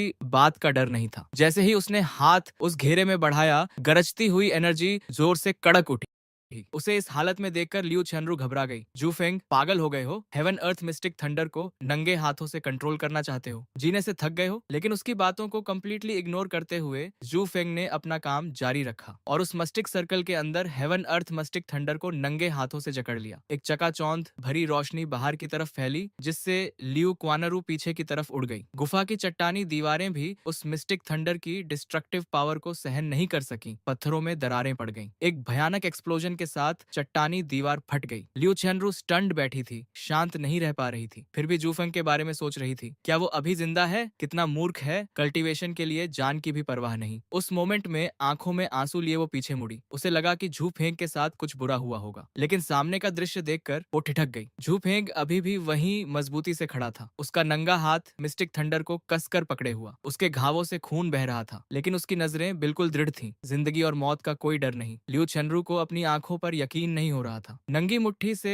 मिस्टिक थंडर को वश में करने की हिम्मत रखने वाला आखिर यह इंसान था कौन? असहनीय दर्द के बावजूद झू फेंग के चेहरे पर दृढ़ निश्चय साफ झलक रहा था। मैं यह मानने से इनकार करता हूँ कि मैं तुम्हें रिफाइन नहीं कर सकता। चाहे इसकी डिस्ट्रक्टिव पावर कितनी भी भयानक हो, चाहे जिस्म को कितना भी कष्ट उठाना पड़े, उसने आखिर तक सब कुछ दांव पर लगाने का फैसला कर लिया था। इस वायलेंट मिस्टिक थंडर का सामना करते हुए एक हाथ की ताकत साफ तौर पर काफी नहीं थी। उसकी बाह पर लिपटा कपड़ा पहले ही टुकड़ों में बिखर चुका था। उसके पास बाएं हाथ से अपनी दाईं कलाई कसकर पकड़ने और पूरी ताकत लगाकर रेजिस्ट करते रहने के अलावा कोई चॉइस नहीं थी। उसकी भयानक डिस्ट्रक्टिव पावर उसे अंदर से जला रही थी। उसकी यह दृढ़ता देखकर लिu चेनरू भयभीत हो गई। वो अभी भी मिस्टिक थंडर को रिफाइन करना चाहता है और अभी तक उस लेवल तक पहुंचा भी नहीं। अभी तो 5वां रैंक ही है। हे भगवान, सच में इसमें देवताओं जैसा साहस है। किसी से नहीं डरता। झू फेंग का चेहरा एकदम पीला पड़ गया था, भाव विभोर हो गया था, लेकिन उसका हौसला जरा भी नहीं डगमगाया। लिu चेनरू सदमे से देखती रही। उसका चेहरा भी पीला पड़ गया। वो बैंगनी चीज क्या है? क्या वो सच में मिस्टिक थंडर की हेवन लेवल पावर को भी निगल सकती है? क्या ये हेवन अर्थ मिस्टिक थंडर है जो लुयन मिस्टिक थंडर से भी ज्यादा भयानक है? लेकिन इतना भी काफी नहीं था। जूफेंग का शरीर अब बुरी तरह डैमेज्ड हो चुका था। उसकी आंखें पूरी तरह सफेद हो गई थीं, पुतलियां दिखाई नहीं दे रही थीं, मुंह से खून बह रहा था, मानो वो अपनी लिमिट पार कर चुका हो। फिर भी उसने जरा भी डर नहीं दिखाया, बल्कि आगे बढ़ने का इरादा साफ था। उसके हाथ में मिस्टिक थंडर की मजबूत पकड़ अभी भी थी। तभी उसके दिमाग में एक नोटिफिकेशन आई, 5वां पीक। उसकी बाह से खून बहता रहा, शरीर पर लिपटी पट्टियां और ज्यादा फटती गईं, लेकिन बदले में 6ठा पीक। लिu चेनरू यह देखकर पूरी तरह स्टन्ड रह गई। अपनी आंखों पर यकीन नहीं हो रहा था। क्या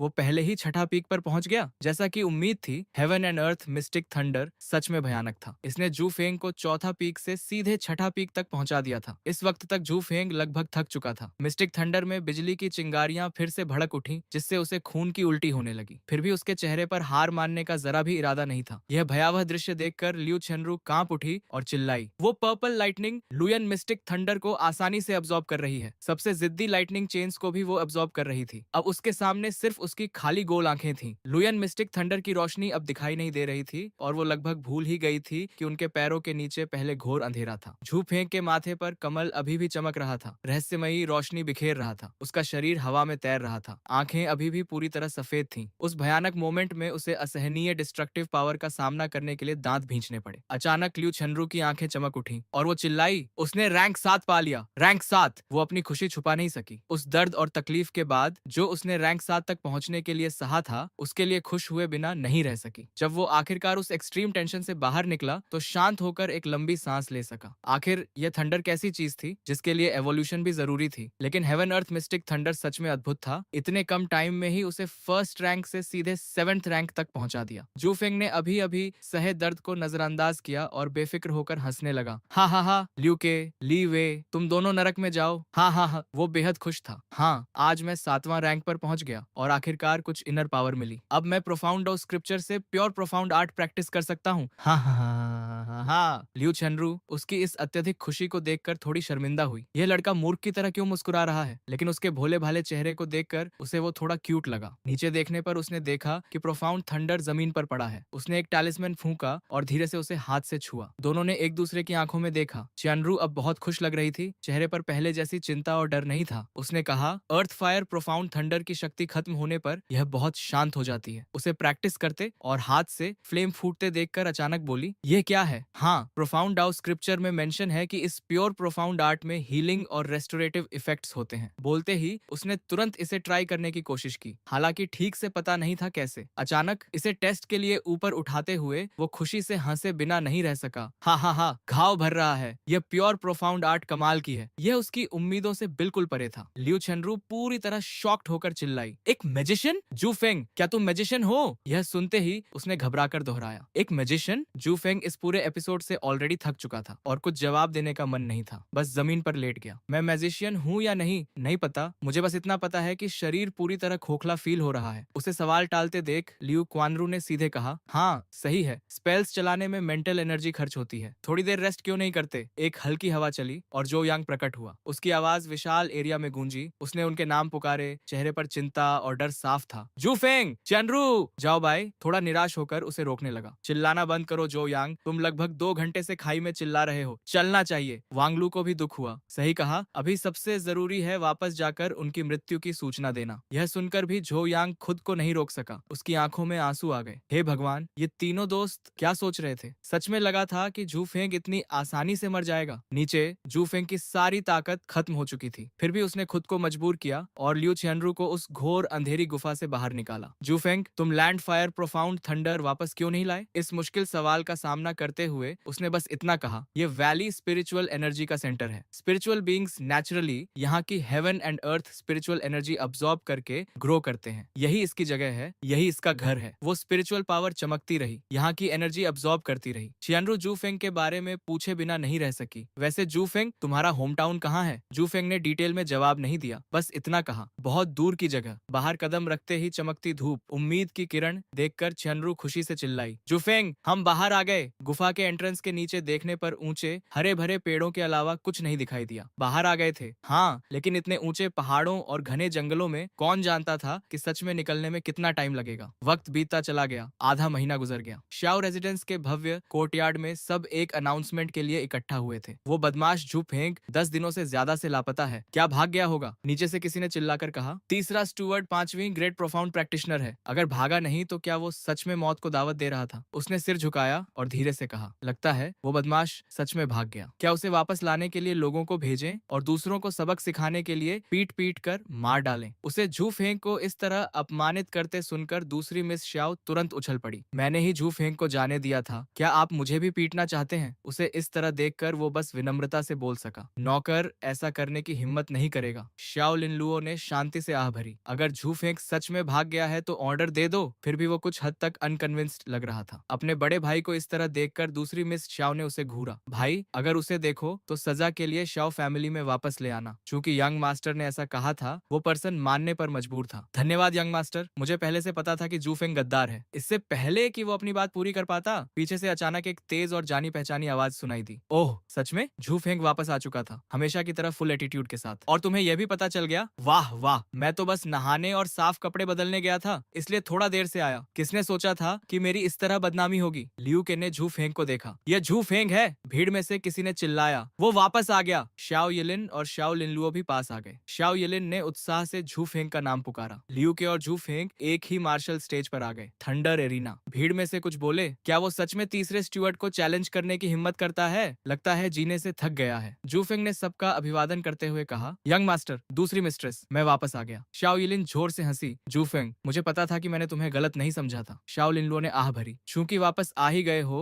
तो शुरू करते हैं। स्टैंड में ली हेक्सुआन और ली वे भी मौजूद थे, लेकिन जू फेंग ने बस घमंडी स्माइल दी। तुम मुझे खत्म नहीं कर सकते, अभी मैं पहले तुम्हारे हाथ पैर तोड़ूंगा। लीवे ने ताना मारा, चिंता मत करो, मैं तुम्हारी जिंदगी मौत से भी बदतर बना दूंगा। जूफेंग की अगली हरकत ने लियू के और कई लोगों को हैरान कर दिया। जूफेंग ने हल्की सी स्माइल दी, आराम से, मुझे दर्द से डर लगता है। लियू के विजयी स्माइल के साथ बोला, चिंता मत करो। जैसे ही लियू के ने अपनी बाह में पावर समेटी, जोर से चिल्लाया और उसकी आंखें धीरे धीरे सफेद होने लगी। मैं धीरे से मारूंगा, जूफेंग ने कॉन्फिडेंट स्माइल के साथ कहा। कुछ नहीं है। जूफेंग और लियू के दोनों ने अपनी बाहों में पावर फ्लो किया। उनकी मुट्ठियां आमने सामने टकराई। धमाका। लियू के की तरफ से लाल पावर निकली, जबकि जू फेंग की तरफ से गोल्डन पावर फूट पड़ी। दोनों पावर्स टकराई। धमाका। पलक झपकते ही लियू के को जोरदार हिट लगा और वो हवा में उछलकर दीवार के बड़े हिस्से से टकरा गया। उसकी चीख पूरे एरिना में गूंजी। सिर्फ एक ही मुक्के से जू फेंग ने उसे पूरी तरह हरा दिया था। ली वे और ली हेक्सुएन दंग रह गए। दर्शक खुशी से झूम उठे। इम्पॉसिबल! जू फेंग ने सच में तीसरे स्टुअर्ट को हरा दिया। भीड़ में चर्चा गूंजने लगी। उसने एक ही पंच से 5वां ग्रेट प्रोफाउंड प्रैक्टिशनर को हवा में उछाल दिया। ये लड़का इतना पावरफुल कब से हो गया? बिल्कुल, ये तो डरावना है। श्याओ इलिन जोर से हंसी। झू फेंग वाकई वही है जिस पर मेरी नजर थी। शाबाश! झू फेंग शर्माते हुए मुंह फेर लिया। दूसरी मिस्ट्रेस को जरा भी शर्म नहीं है, इतने लोगों के सामने तारीफ कर रही हैं। ली वे गुस्से से भड़की। उस बदमाश ने एक ही मूव में 5th ग्रेड प्रोफाउंड प्रैक्टिशनर को हरा दिया। वो शायद 6th ग्रेड तक पहुंच चुका है। ली वे ने तुरंत जू फेंग की तरफ इशारा करते हुए चिल्लाई। शाओ यिलिन को समझ नहीं आ रहा था क्या हो रहा है। इम्पॉसिबल! इम्पॉसिबल! उसने जरूर कोई घटिया ट्रिक यूज की होगी। ये कैसे हो सकता है? एक साधारण नौकर इस यंग मास्टर के साथ शोल्डर टू शोल्डर खड़ा है। जू फेंग ने हाथ जोड़कर कहा, यंग मास्टर, लियू के इस वक्त कहीं नजर नहीं आ रहा, इसलिए लगता है रिजल्ट पहले ही तय हो चुका है। यंग मास्टर से रिक्वेस्ट है कि रिजल्ट अनाउंस करें। शाओ यिलिन ने खुशी से कहा, जी हाँ कजिन भाई। शाओ लिनलुओ शांत रही। तुमने सच में मुझे तुम्हारे बारे में अलग नजरिए से सोचने पर मजबूर कर दिया। बहुत अच्छा, ये मैच तुम जीत गए, लेकिन एक नौकर होने के नाते तुम 10 दिनों से ज्यादा टाइम तक गायब रहे। क्या मुझे इसका एक्सप्लेनेशन नहीं मिलना चाहिए? झू फेंग ने हाथ जोड़कर कहा, जी हाँ यंग मास्टर। और फिर एक सुबह एक पीले रंग की छप्पर वाली झोपड़ी में, पतिदेव, कल रात हमारी सुअरनी ने ढेर सारे बच्चे दिए। पति जोर से हंसा, मांस के दाम आजकल आसमान छू रहे हैं, हम तो खूब मुनाफा कमाएंगे। पत्नी, जल्दी से गिनो कितने बच्चे हैं। ठीक है, 1 2 3 4 5 6 8। धड़ाम! यह ल्यूके के सिर पर लगा। ल्यूके सुअर बाड़े में फंस गया। अरे नहीं पतिदेव, कुछ भयानक हो गया। क्या हुआ पत्नी? एक सुअर है जो बिल्कुल इंसान जैसा दिखता है। डरो मत पत्नी, अगर यह सच में इतना बदसूरत दिखता है तो मैं इसे मार डालूंगा ताकि हमारे प्यारे सुअरों के झुंड को बर्बाद न करे। कुछ दिनों बाद शानदार श्याओ रेजिडेंस पर, जल्दी आओ, झू फेंग वापस आ गया है। मुझे ऐसा क्यों लग रहा है कि अब वो हैंडसम हो गया है। उसने तीसरे स्टीवर्ड को एक ही पंच में नॉकआउट कर दिया। मैंने कभी नहीं सोचा था कि जू फेंग इतना कमाल का होगा। कई लड़कियों की तारीफों से घिरे जू फेंग ने घमंडी अंदाज दिखाया। भाई फेंग, मैं आपसे प्यार करती हूँ। एक बड़ी लड़की पास आई और जू फेंग को गले लगा लिया, जिससे वो शर्मा गया। भाई फेंग, क्या तुम इतने टाइम से जानबूझकर बेकार होने का नाटक कर रहे थे? जू फेंग ने तुरंत उस लड़की को तिरस्कार से धक्का देकर दूर किया। बड़ी बहन, किसी आदमी को अक्षम नहीं कहा जाता। अगर जानना ही है तो आधी रात को विलो के पेड़ के नीचे मिलते हैं। जब श्याओ इलिन ने झू फेंग को लड़कियों की भीड़ से घिरा देखा तो वो क्रोधित हो गई। झू फेंग, तुम सब क्या बातें कर रहे हो? तुम सब यहाँ क्यों इकट्ठी हो? क्या करने के लिए कोई काम नहीं है? लड़कियां तुरंत भाग गईं। सिर्फ श्याओ इलिन ही जू फेंग को गुस्से से घूरती रह गई। जू फेंग ने जल्दी से प्रणाम किया। दूसरी मिस्ट्रेस, क्या आपको मुझसे कुछ काम है? श्याओ इलिन का चेहरा फिर से खिल उठा। जू फेंग, बताओ, क्या मैंने तुम्हारे साथ अच्छा व्यवहार नहीं किया? जू फेंग चौंक गया और हाथ सीने पर रख लिए। चेहरे पर पसीना आ गया। दूसरी मिस्ट्रेस, आप क्या करने की कोशिश कर रही हैं? मैं डर गया हूँ। मन में सोचने लगा, ओह नहीं। दूसरी मिस्ट्रेस जिस तरह से बिहेव कर रही हैं, क्या उन्हें मेरा रूप पसंद आ गया? क्या मुझे सच में उनकी बात माननी चाहिए? झू फेंग और श्याओ इलिन एक पेड़ के नीचे खड़े होकर बातें कर रहे थे। श्याओ इलिन गुस्से में आ गई। तुम्हें इस तरह बिहेव करने की अनुमति नहीं है। क्या मैं इतनी डरावनी हूँ? हाथ नीचे करो। झू फेंग के मन में अनगिनत सवाल उठ रहे थे। श्याओ इलिन ने एक प्यारा सा चेहरा बनाया, जिससे झू फेंग और भी बेचैन हो गया। अच्छा है, मैं तुम्हें ऑर्डर दे रही हूँ और तुम इसका उल्लंघन नहीं कर सकते, समझे? झू फेंग गहरी सोच में डूब गया। हम इस लड़की की चॉइस इतनी भी अजीब नहीं है ना? झू फेंग आखिरकार मान गया। क्या ऑर्डर है? श्याओ इलिन तुरंत खुश हो गई। पहले एग्री करो। ठीक है, मना नहीं करूंगा। श्याओ इलिन ने आगे कहा, तुम्हारी करंट स्ट्रेंथ के हिसाब से मेरे दूसरे चाचा जी जरूर तुम्हें ढूंढने आएंगे और तीसरे स्टुअर्ट का पद सौंप देंगे। करेंगे। जू फेंग की आंखें चमक उठी। क्या यह मेरे लिए एकदम परफेक्ट नहीं होगा? वो जोर से हंसा। शाओ यिलिन मुड़ी और सीधे जू फेंग की तरफ इशारा किया। बिल्कुल, तो मेरा ऑर्डर है, उसे मना कर दो। जू फेंग अचंभित रह गया। हूँ? शाओ यिलिन ने इतराते हुए जू फेंग के कंधे पर थपथपाया। चिंता मत करो, भले ही तीसरे स्टुअर्ड न बनो, अब से तुम मेरे खास आदमी रहोगे, कोई टेंशन नहीं। जू फेंग अनिच्छुक लग रहा था। शाओ यिलिन ने फिर से कंधे पर थपथपाया। मेरे पीछे आओ और आराम और लग्जरी का जीवन जियोगे। जू फेंग घबराकर बोला, मुझे लोगों से डर लगता है। तभी उनके पीछे खड़े एक आदमी ने खांसा, अहम, यह अंकल सन थे, एक बूढ़े व्यक्ति जिनके सिर पर घने सफेद बाल और सफेद दाढ़ी थी। जू फेंग, गुरुजी तुम्हें बुला रहे हैं। जू फेंग चौंक गया। यह अंकल सन थे, शाओ रेजिडेंस के प्रमुख सीनियर सर्वेंट। उनकी पावर 9th ग्रेड की थी, जो मास्टर शाओ से सिर्फ 1 ग्रेड कम थी, जिससे वो पूरे कस्बे में एक रेयर पावरफुल इंसान बन गए थे। शाओ यिलिन ने खुशी से हाथ हिलाते हुए विदाई दी। जाओ जाओ, मेरे दूसरे चाचा जी बुला रहे हैं। वो जोर से हंसी। जू फेंग बलवान भी है और स्मार्ट भी, देखते हैं लिंग हुआ आगे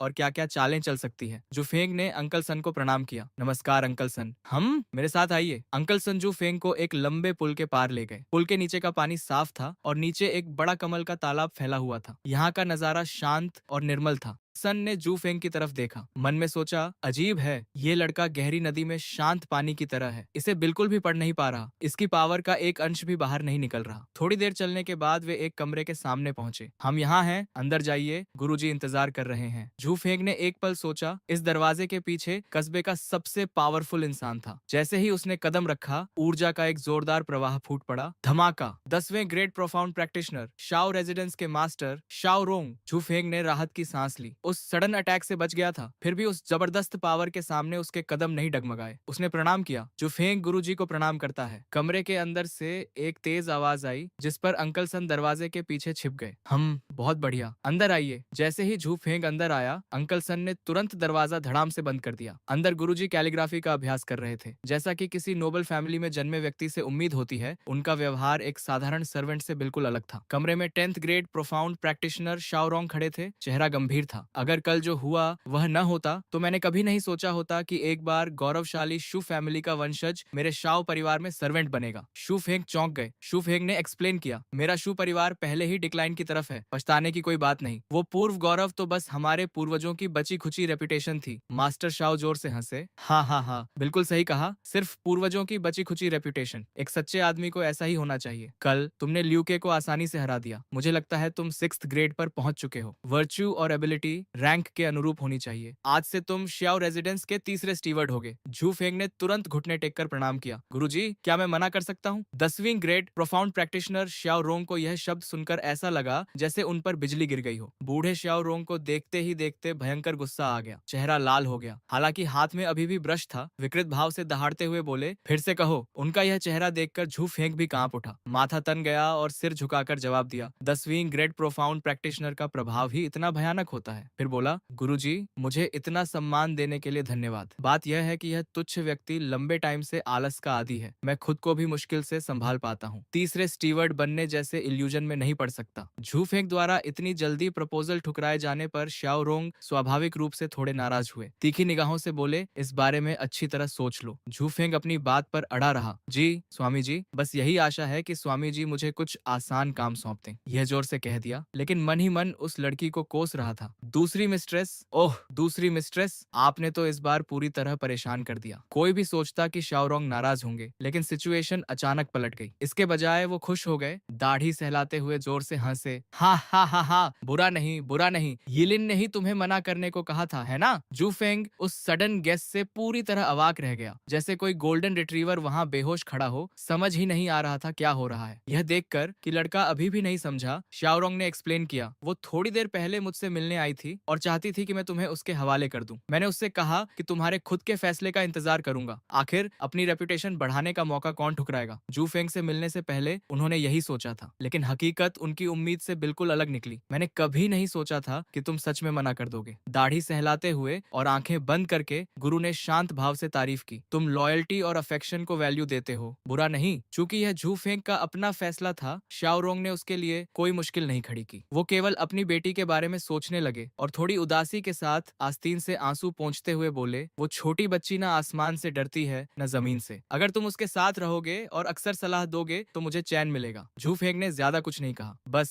सिर झुकाकर प्रणाम किया। जी गुरुजी। यह सुनकर गुरुजी को झू फेंग को अपनी बेटी सौंपने में कुछ तसल्ली हुई, फिर भी अपनी प्यारी बेटी से बिछड़ने के ख्याल से थोड़ा दुख हुआ। बचपन से ही उसके स्वभाव को उसके पिता से बेहतर कोई नहीं समझता था। उन्होंने निर्देश दिया, बस उसे कुछ भी ज्यादा मिस्चीवस काम मत करने देना। उन्हें बेटी के किसी से तंग होने की कोई चिंता नहीं थी। उसका साहस शेर से भी ज्यादा था। बेटी की बात साइड में रखकर उन्होंने ब्रश उठाया और कुछ ही क्विक स्ट्रोक्स में लिखना शुरू किया। साथ ही जू फेंग को निर्देश देते रहे। 5वां ग्रेड प्रोफाउंड प्रैक्टिशनर और चौथा ग्रेड में बहुत बड़ा फर्क होता है। 5वां ग्रेड पर पहुंचते ही इंसान के पास रियल पावर आ जाती है। चूंकि तुम 5वें ग्रेड पर पहुंच चुके हो, इसलिए अब से शाओ रेजिडेंस में तुम्हारे साथ एक स्टीवर्ड जैसा व्यवहार किया जाएगा। कुछ देर बोलने के बाद आखिर में हाथ हिलाकर कहा, जा सकते हो। वो लड़की शायद इम्पेशेंट हो रही होगी। जू फेंग के पास आज्ञा मानने के अलावा कोई विकल्प नहीं था। धन्यवाद गुरुजी। गुरुजी के स्टडी रूम से निकलने के बाद जू फेंग एकदम खुशी से झूम रहा था। उछलते कदमों से चल रहा था, गुनगुना रहा था, मानो जिंदगी उस पर मेहरबान हो। वहीं दूसरी तरफ गुरुजी लिखते बैठे थे, लेकिन उनका मन बेचैन था। इतने कम वक्त में ठीक हो जाना और फिर भी चेहरे पर जरा सी भी इमोशन नहीं। इसमें कोई हैरानी नहीं कि श्याओ लिनलुओ उनके बारे में इतना अच्छा सोचती है। उन्होंने कहा, श्याओ लिनलुओ से कहो कि उनका ध्यान रखे और ली परिवार के उन दोनों लड़कों को उनके पास फटकने न दे। बर्फ जैसे सफेद बालों और दाढ़ी वाले बूढ़े बुजुर्ग ने सिर झुकाकर आज्ञाकारी होकर कहा, जी गुरुजी। और गुरुजी वो वहां बैठकर कैलीग्राफी बना रहे थे, फिर खुद ही उसकी तारीफ करने लगे। हम बुरा नहीं है। जैसी उम्मीद थी, श्याओ परिवार मार्शल आर्ट्स के लिए ही बना है। झू फेंग का बेहद अट्रैक्टिव चेहरा एकेडमी की अनगिनत लड़कियों का दिल जीत चुका था। इसीलिए जैसे ही वो निकला, सब उसके इर्द गिर्द जमा हो गईं, चहकते हुए, आओ भाई फेंग, अपनी छोटी बहन की मदद करो। भाई फेंग, आप तो कमाल हो। गोल मटोल चेहरे वाली ये लड़कियां मानो पहले कभी इतने हैंडसम इंसान से मिली ही न हो। उन्होंने उसे इतनी कसकर घेर लिया कि भाई फेंग की सांसें फूलने लगीं, नजरें धुंधला गईं। इस दयनीय हालत में भी उन्होंने उसे नहीं छोड़ा और चहकती रहीं, आओ आओ। इस तरह जकड़े जाने पर झू फेंग इतना घबरा गया कि धुएं की तरह भाग खड़ा हुआ। बड़ी मुश्किल से उस भीड़ से निकला। उस सुंदर लड़के को भागते देख लड़कियां जोर जोर से चिल्लाने लगीं, भाई फेंग मत जाओ, भाई फेंग, मैं तुमसे जिंदगी के आइडियल्स पर बात करना चाहती हूँ। उनकी दीवानगी देखकर झू फेंग सच में डर गया, रोने ही वाला था। वो तेजी से बोला, दूसरी मालकिन मुझे एम्ब्रॉयडरी सीखने के लिए बुला रही है, किसी और दिन, किसी और दिन। और ये कहते कहते वो भागा। उसका चेहरा लड़कियों की लिपस्टिक के निशानों से पूरी तरह रंगा हुआ था। उस अफरा तफरी से बाहर निकलकर उसने एक खंभे को कसकर पकड़ा और कराहते हुए बोला, उफ, आज तो लगभग जान ही चली जाती। तीसरा मैनेजर भी नहीं बन पाया और सुंदर बड़ी बहन भी मिलने नहीं आती। उफ। तभी कानों में एक आवाज पड़ी, श्या फिएक्सुआन, मेरे बड़े भाई छोटे कस्बे के टी हाउस में तुम्हारा इंतजार कर रहे हैं, मेरे साथ चलो। झू फेंग ने कान लगाकर सुना, श्या फिएक्सुआन, ये नाम जाना पहचाना सा लग रहा है। श्या फिएक्सुआन बेहद नाराज थी। वो आदमी बार बार जोर दे रहा था कि वो चले, जबकि उसका जाने का कोई इरादा नहीं था। उसने साफ कह दिया, मैं नहीं जा रही, लेकिन वो सबॉर्डिनेट पीछे हटने को तैयार नहीं था। ऊंची आवाज में चिल्लाया, मेरे बड़े भाई तुम्हारा इंतजार कर रहे हैं, अगर नहीं आई तो बात अच्छी नहीं होगी। झू फेंग एक पेड़ के पीछे छिपकर सब सुन रहा था, चेहरे पर मिस्चीवियस मुस्कान। ओह, अब याद आया, ये वही है, वो खूबसूरत बड़ी बहन जिसे मैंने गलती से देख लिया था। वो सबॉर्डिनेट चाहे कुछ भी कहता रहे, फिएक्सुआन अपनी बात पर अड़ी रही। ये तुम्हारा मामला है, इससे मेरा कोई लेना देना नहीं। उसने और जोर लगाया, मेरे बड़े भाई ने इतने लंबे समय से तुम्हें पाने की कोशिश की है, क्या तुम अब भी उनकी फीलिंग्स नहीं समझती? और वैसे भी पिछली बार जब तुम मुसीबत में थी तो क्या मेरे बड़े भाई ने ही तुम्हारी मदद नहीं की थी? लेकिन इस अभिमानी लड़की पर कोई असर नहीं हुआ। उसने जवाब दिया, वो मेरी मदद नहीं कर रहे थे, वो बस नहीं चाहते थे कि कोई और मर्द मेरे करीब आए, वरना पूरे परिवार को आखिरी सदस्य तक क्यों मारते। दोनों की बहस जारी रही। सबॉर्डिनेट अपने बड़े भाई का पक्ष लेते हुए बोला, उस परिवार ने बुरे काम किए थे, उन्हें मार डालना ही सबसे ठीक था। युवती ने तुरंत पलटवार किया, तुम लोग आपस में जो चाहो करो, लेकिन मुझे परेशान करना बंद करो। मैं तुम्हारे बड़े भाई को कभी एक्सेप्ट नहीं करूंगी। ये सुनकर सबॉर्डिनेट का धैर्य टूट गया। उसका अहंकार 7वें आसमान पर पहुंच गया और उसने सीधे उसके चेहरे की तरफ इशारा करते हुए दहाड़ा, श्या फिएक्सुआन, तुम्हें सच में नहीं पता तुम्हारे लिए क्या अच्छा है। चाहे तुम जाना चाहो या ना चाहो, जाना तो पड़ेगा। ये कहते ही उसका धैर्य पूरी तरह टूट गया। उसने झपट्टा मारा और फिएक्सुआन की पतली कलाई पकड़कर घसीटने लगा। दीवार के सहारे खड़ी वो लड़की चिल्लाई और उसने झर उगला, तुम तो बस एक गरीब और बेसहारा नोबल वुमन हो, इतनी बड़ी मत बनो। श्या फिएक्सुआन आखिरकार एक कोमल नाजुक दिल वाली युवती थी। एक मर्द के मुंह से ऐसी अपमानजनक बातें सुनकर उसकी आंखें भर आईं और वो बेशर्म इंसान रुका नहीं और भी बेरहमी से बोला, सच कहूं तो अगर तुम इतनी खूबसूरत ना होती तो मैं तुम्हारी तरफ देखता भी नहीं। फिर उसने डायरेक्टली धमकी दी, मेरे बड़े भाई तुमसे नरमी से बात करते हैं, मैं वैसा नहीं हूँ, मुझे तुम्हारी यही जिद पसंद है। तुम जितना रेजिस्ट करोगी मुझे उतना मजा आएगा। जाएगा। बाद में अगर मैं खुद को रोक न पाया तो तुम जानती हो इसका मतलब क्या है। शेफ एक्सवान ने कांपती आवाज में कहा। ली वेई, अगर तुम ऐसा करते रहे तो मैं चीख दूंगी। ली वेई बिल्कुल निर्लज्ज था। मैं देखना चाहता हूँ कि कौन इस यंग मास्टर के मामले में दखल देने की हिम्मत करेगा। चीखो और जोर से चीखो, चाहे गला फट जाए, कोई बचाने नहीं आएगा। उसी पल झू फेंक से और बर्दाश्त नहीं हुआ। वो क्लासिक हीरो की तरह कूद पड़ा। जानवर, उस लड़की को छोड़ दो। लीवे ने नए आने वाले को देखा और चौंका। तुम हो?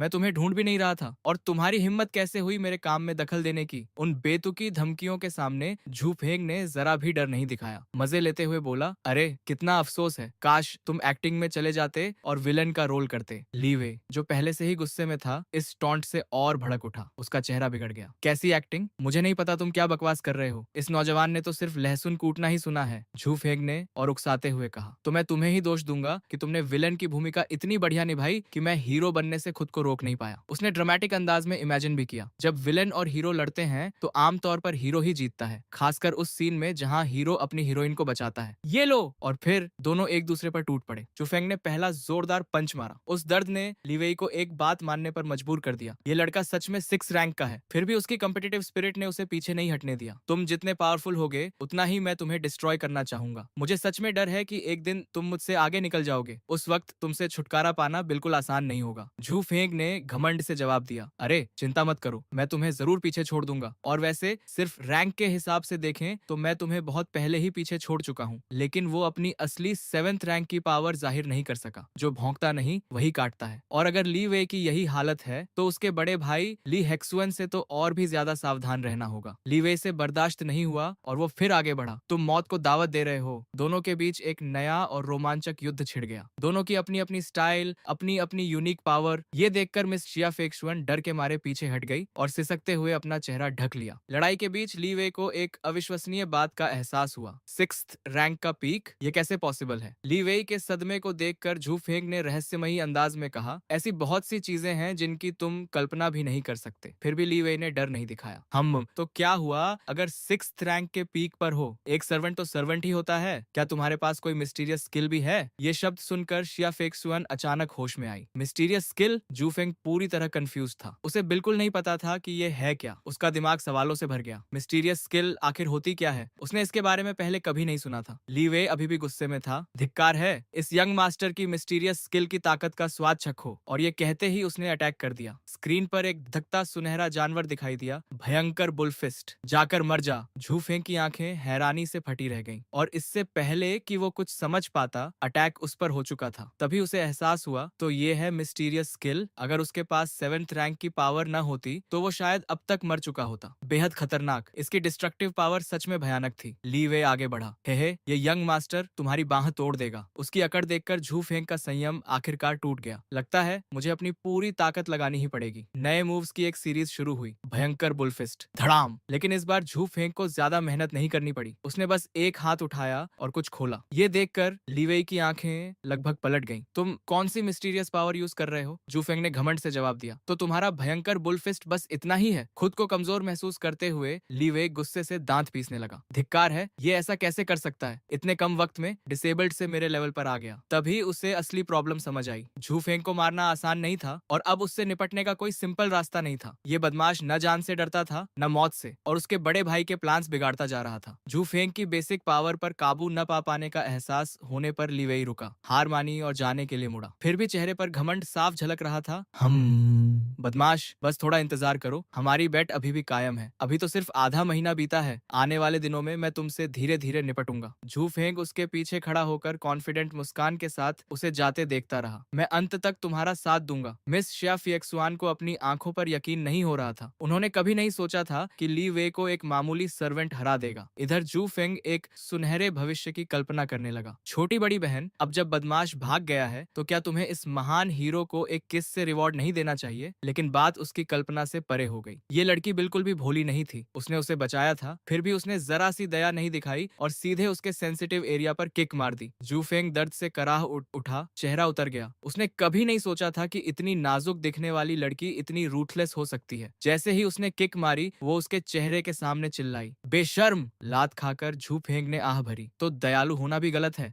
वो अभी थका हुआ ही था कि दिन के उजाले में किसी ने आवाज दी, जू फेंग, तुम कहाँ हो? ये ऐलान थी। क्या क्या कर रहे हो, मेरे साथ चलो। हाँ हाँ, जूफेंग ने उसे देखते ही घबराकर आंखें फाड़ ली। दूसरी मालकिन, आप मुझे कहाँ ले जा रही हैं? यीलन ने बिना वक्त गंवाए जूफेंग को एक बड़े टी हाउस में खींच लिया। भव्य इमारत को देखते हुए जूफेंग बार बार पूछता रहा, दूसरी मिस, हम यहाँ क्या कर रहे हैं? यीलन ने जवाब दिया, आगे इस टी हाउस में एक lower grade profound mysterious skill appear हुई है। तुम ऑलरेडी 5th रैंक में एंटर कर चुके हो, इसीलिए मैंने सोचा कि देखूं कि क्या मैं इसे तुम्हारे लिए हासिल कर सकती हूँ। झू फेंग ने बड़े आश्चर्य से पूछा, lower grade profound mysterious skill? इलान ने आगे बताया, हम लीवेई की पावर भले ही 6th रैंक की हो, लेकिन मैंने सुना है कि उसके पास हाई ग्रेड येलो रैंक की मिस्टीरियस स्किल है। थोड़ा और क्लियर करें। मिस्टीरियस स्किल्स 4 कैटेगरीज में है, हेवन, अर्थ, प्रोफाउंड और येलो, और हर कैटेगरी 3 ग्रेड्स में, हाई, मीडियम और लो। मिस्टीरियस स्किल्स किसी प्रैक्टिशनर की पावर को बहुत बढ़ा देती हैं। वो बुल फिस्ट सिर्फ येलो कैटेगरी की थी, फिर भी उसने उसे जूफेंग की 7th रैंक पावर का लगभग 80% दे दिया था। दोनों बातें करते हुए आगे बढ़े। चलो अंदर चलते हैं, मिले या न मिले, कोशिश तो करनी ही होगी। और चिंता मत करो, मेरे यहाँ होने से कोई तुम्हें परेशान करने की हिम्मत नहीं करेगा। दोनों साथ अंदर चले गए। सामने का नजारा एक अलग ही दुनिया था, जहाँ वेल्थी और प्रेस्टिजियस लोग जमा थे। जूफेंग ने कहा, कितनी रौनक है, उम्मीद नहीं थी कि टी हाउस इतनी भीड़ से भरी होगी। लगता है थोड़ा मुश्किल होगा। अंदर आते ही उन्होंने देखा कि उनके भाई शाओलिन लू वहाँ चाय पी रहे हैं। उनके जैसे इंसान का वहाँ होना बिल्कुल नॉर्मल था, इसलिए सबसे ज्यादा हैरान मिस इलान नहीं बल्कि उनके बड़े भाई थे। शाओलिन लू ने पूछा, इलान तुम यहाँ क्यों हो? इलान ने कमर पर हाथ रखकर गुस्से से जवाब दिया, अगर तुम आ सकते हो तो मैं क्यों नहीं आ सकती? मैं इसलिए आई क्योंकि मैं आना चाहती थी।